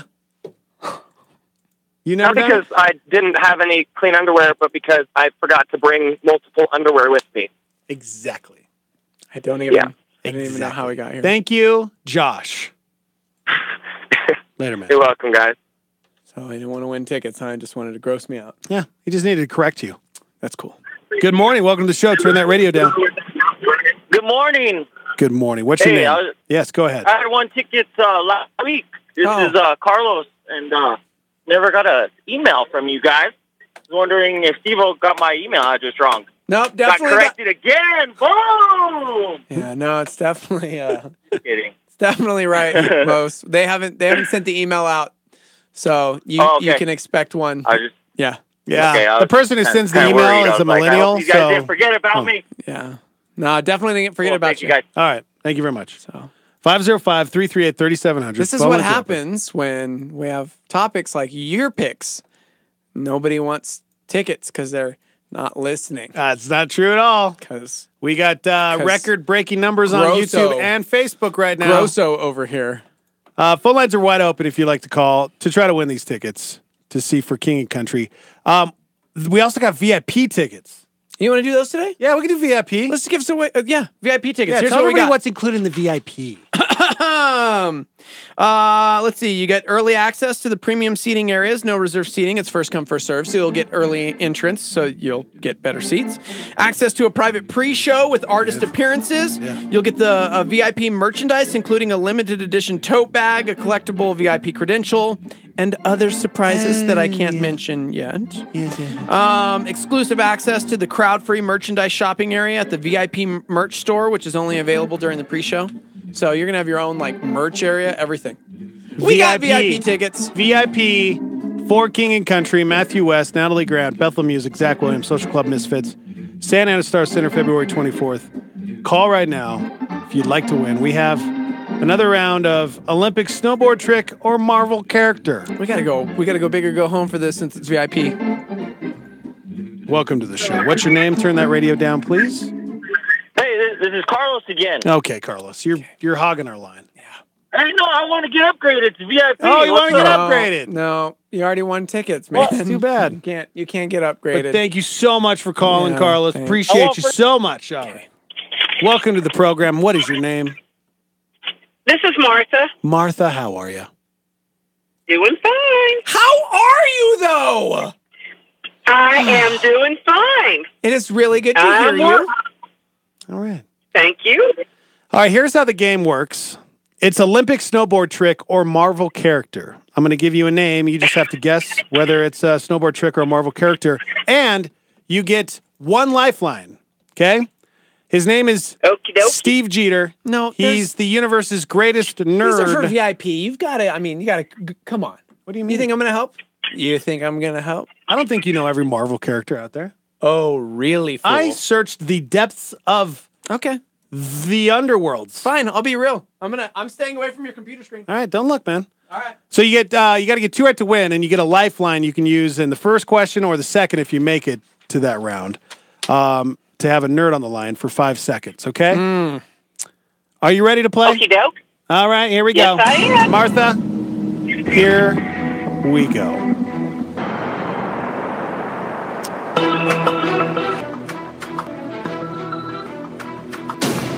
Wildcat. Hello? No. Sorry, I didn't hear it. Martha, calm down. It's called suspense. Oh, okay. Wildcat.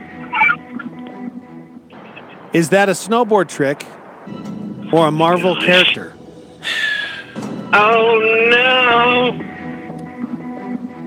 Remember, you have a lifeline. I Let's better talk it do through. a lifeline. You're gonna I do a need to lifeline? do my lifeline. Okay, you got 5 seconds on with the nerd. We're going to get Steve Jeter on the line. Steve, are you there? Yes, hello. Martha, what was the character's name?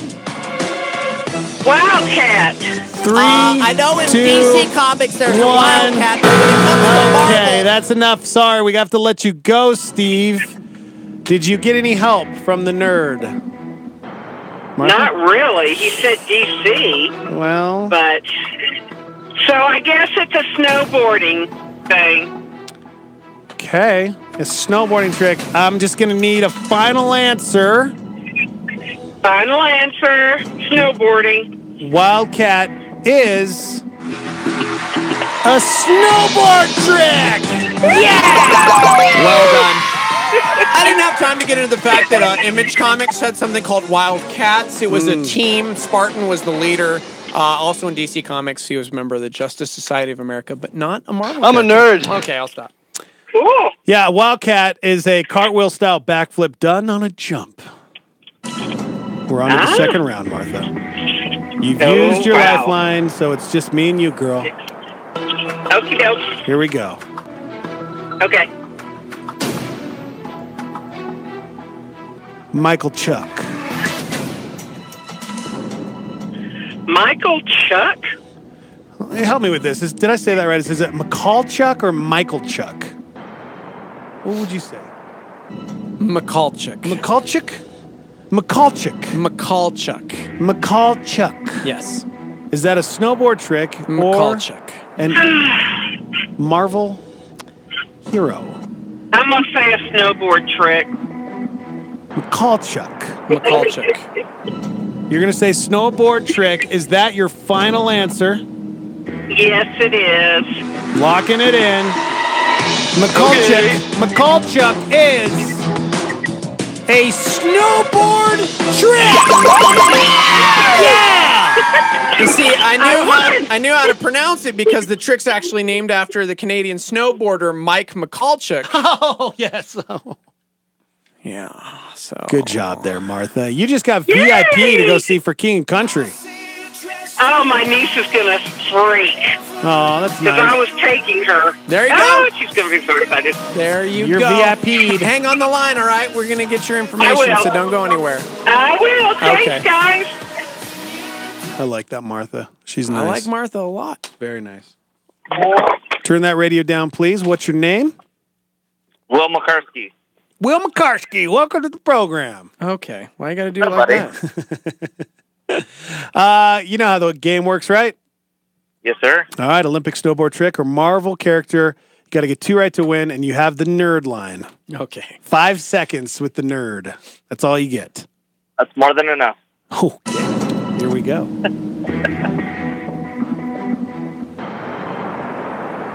Hypno Hustler. Hypno Hustler. Is that A Marvel character or a snowboard trick? I would say a Marvel comic. Ooh. Okay. Are we going to lock that one in? Final answer?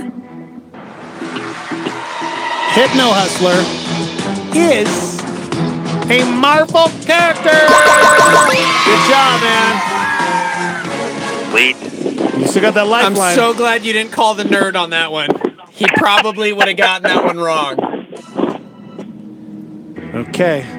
Here we go, man. One more to win. You still got the nerd on the line. What are you doing out there? You snowboarding? He's wrestling the Hypno Hustler. What'd you say? Got the Hypno Hustler and a headlock. Yeah? Okay. All right. Here we go. Blindside. Oh, that's definitely a snowboard trick. Ooh. You snowboarder? Final answer. Wow. He's not even going to use his lifeline. Final answer like that. Blindside is most definitely a snowboard trick. Good job, man. That was so easy. I don't know, man. Blindside sounds like it could be a cool Marvel character. Or a great band. It's also, you have to say the band, it's also a company, snowboard company. Oh, yeah. Imagine that. Huh. Imagine how easy that one was for him. Oh, well. Hypno Hustler was tough. I actually would have gotten that one wrong. Really? Yeah, because I'm like, there's no Marvel character named Hypno Hustler. Turns out he did dig deep. I did. Looks like you need to go back to the comic book store there, Steve-O. Oh, man. Will do. Can do. Hey, hold on the line. We got you, man. We got you, all right? VIP style. Right on. Right on. VIP. We got time for one more? Yeah, why not? Good morning. Whoa, is that a bird? That's my kids. Good morning. Oh, man. How Mr. many Mom. do you sound like peacocks back there? Murder! Murder! Kids, let me try to win some tickets real quick, okay? VIP. VIP. VIP even, baby. Give me a second, sweetheart. Okay, I'm ready, guys. All right, here we go, man. I don't want to mess this up for him. Oh, no. Okay. All right, Olympic snowboard trick or Marvel character. 2 right to win, and you got the nerd line. 5 seconds with the nerd if you need help, okay? That nerd is some definite help there. Here we go. Stale fish. Stale fish. What do you think? Snowboard trick or Marvel character? I mean, it sounds like it almost sounds like a stall fish. So I'm going to say, has to be a snowboard. You gonna lock that one in? Sure, I'm gonna lock it in. Why not? Locking it in. Wow. Okay. Stale fish is a snowboard trick. The athlete uses their rear hand to grab the heel side edge of the board between the bindings while the rear leg is straight. Well done. Oh. Right on. Make me nervous, man. He's trying to win tickets for cute little children. And I'm like, great. I'm going to ruin it for everyone. Are you ready for round 2? I'm ready for round 2.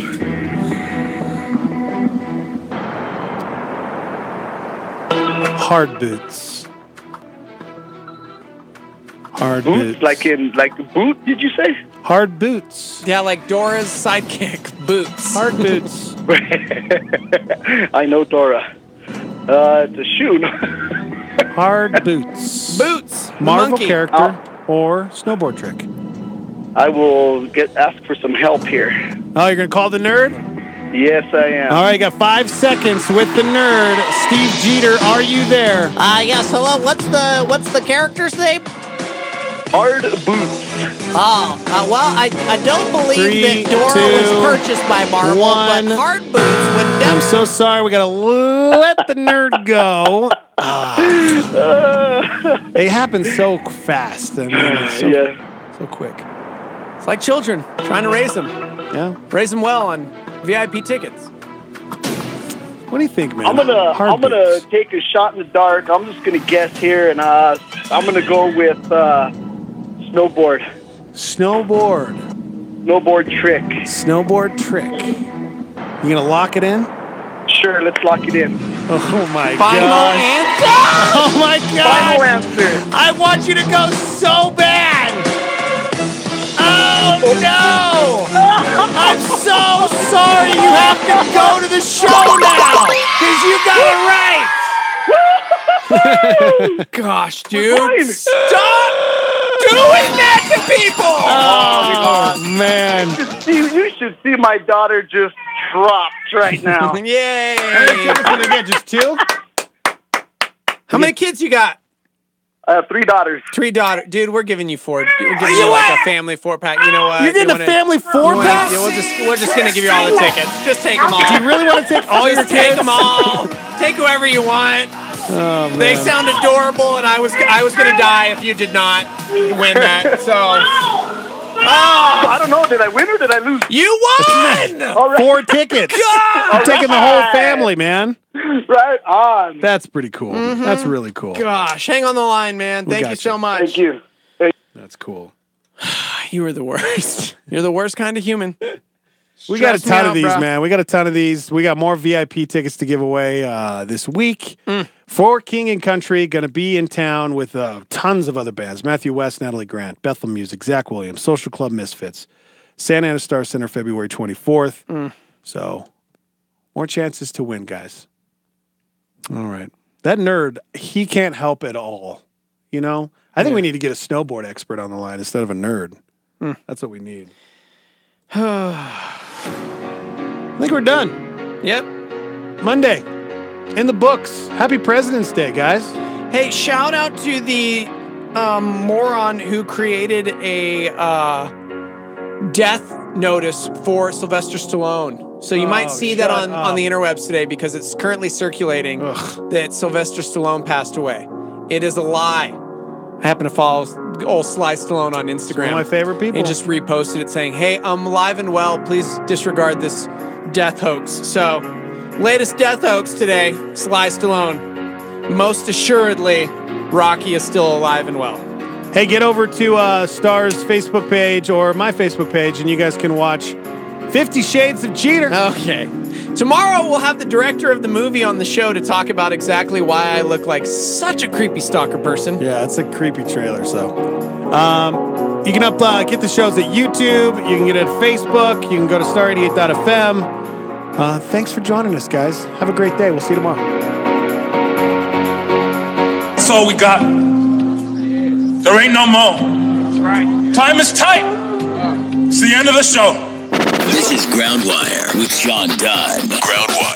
The Bible says that all things work together for good for those that love God and are called according to his purpose. This does not mean that everything that happens to you is good, just that he can bring good things out of even the most difficult circumstances. God has brought great things out of the most devastating of situations in my own life. One example is my wife. After a horrible breakup with the woman that I thought I would spend the rest of my life with, I discovered the most beautiful, sensitive, and caring woman that I've ever known.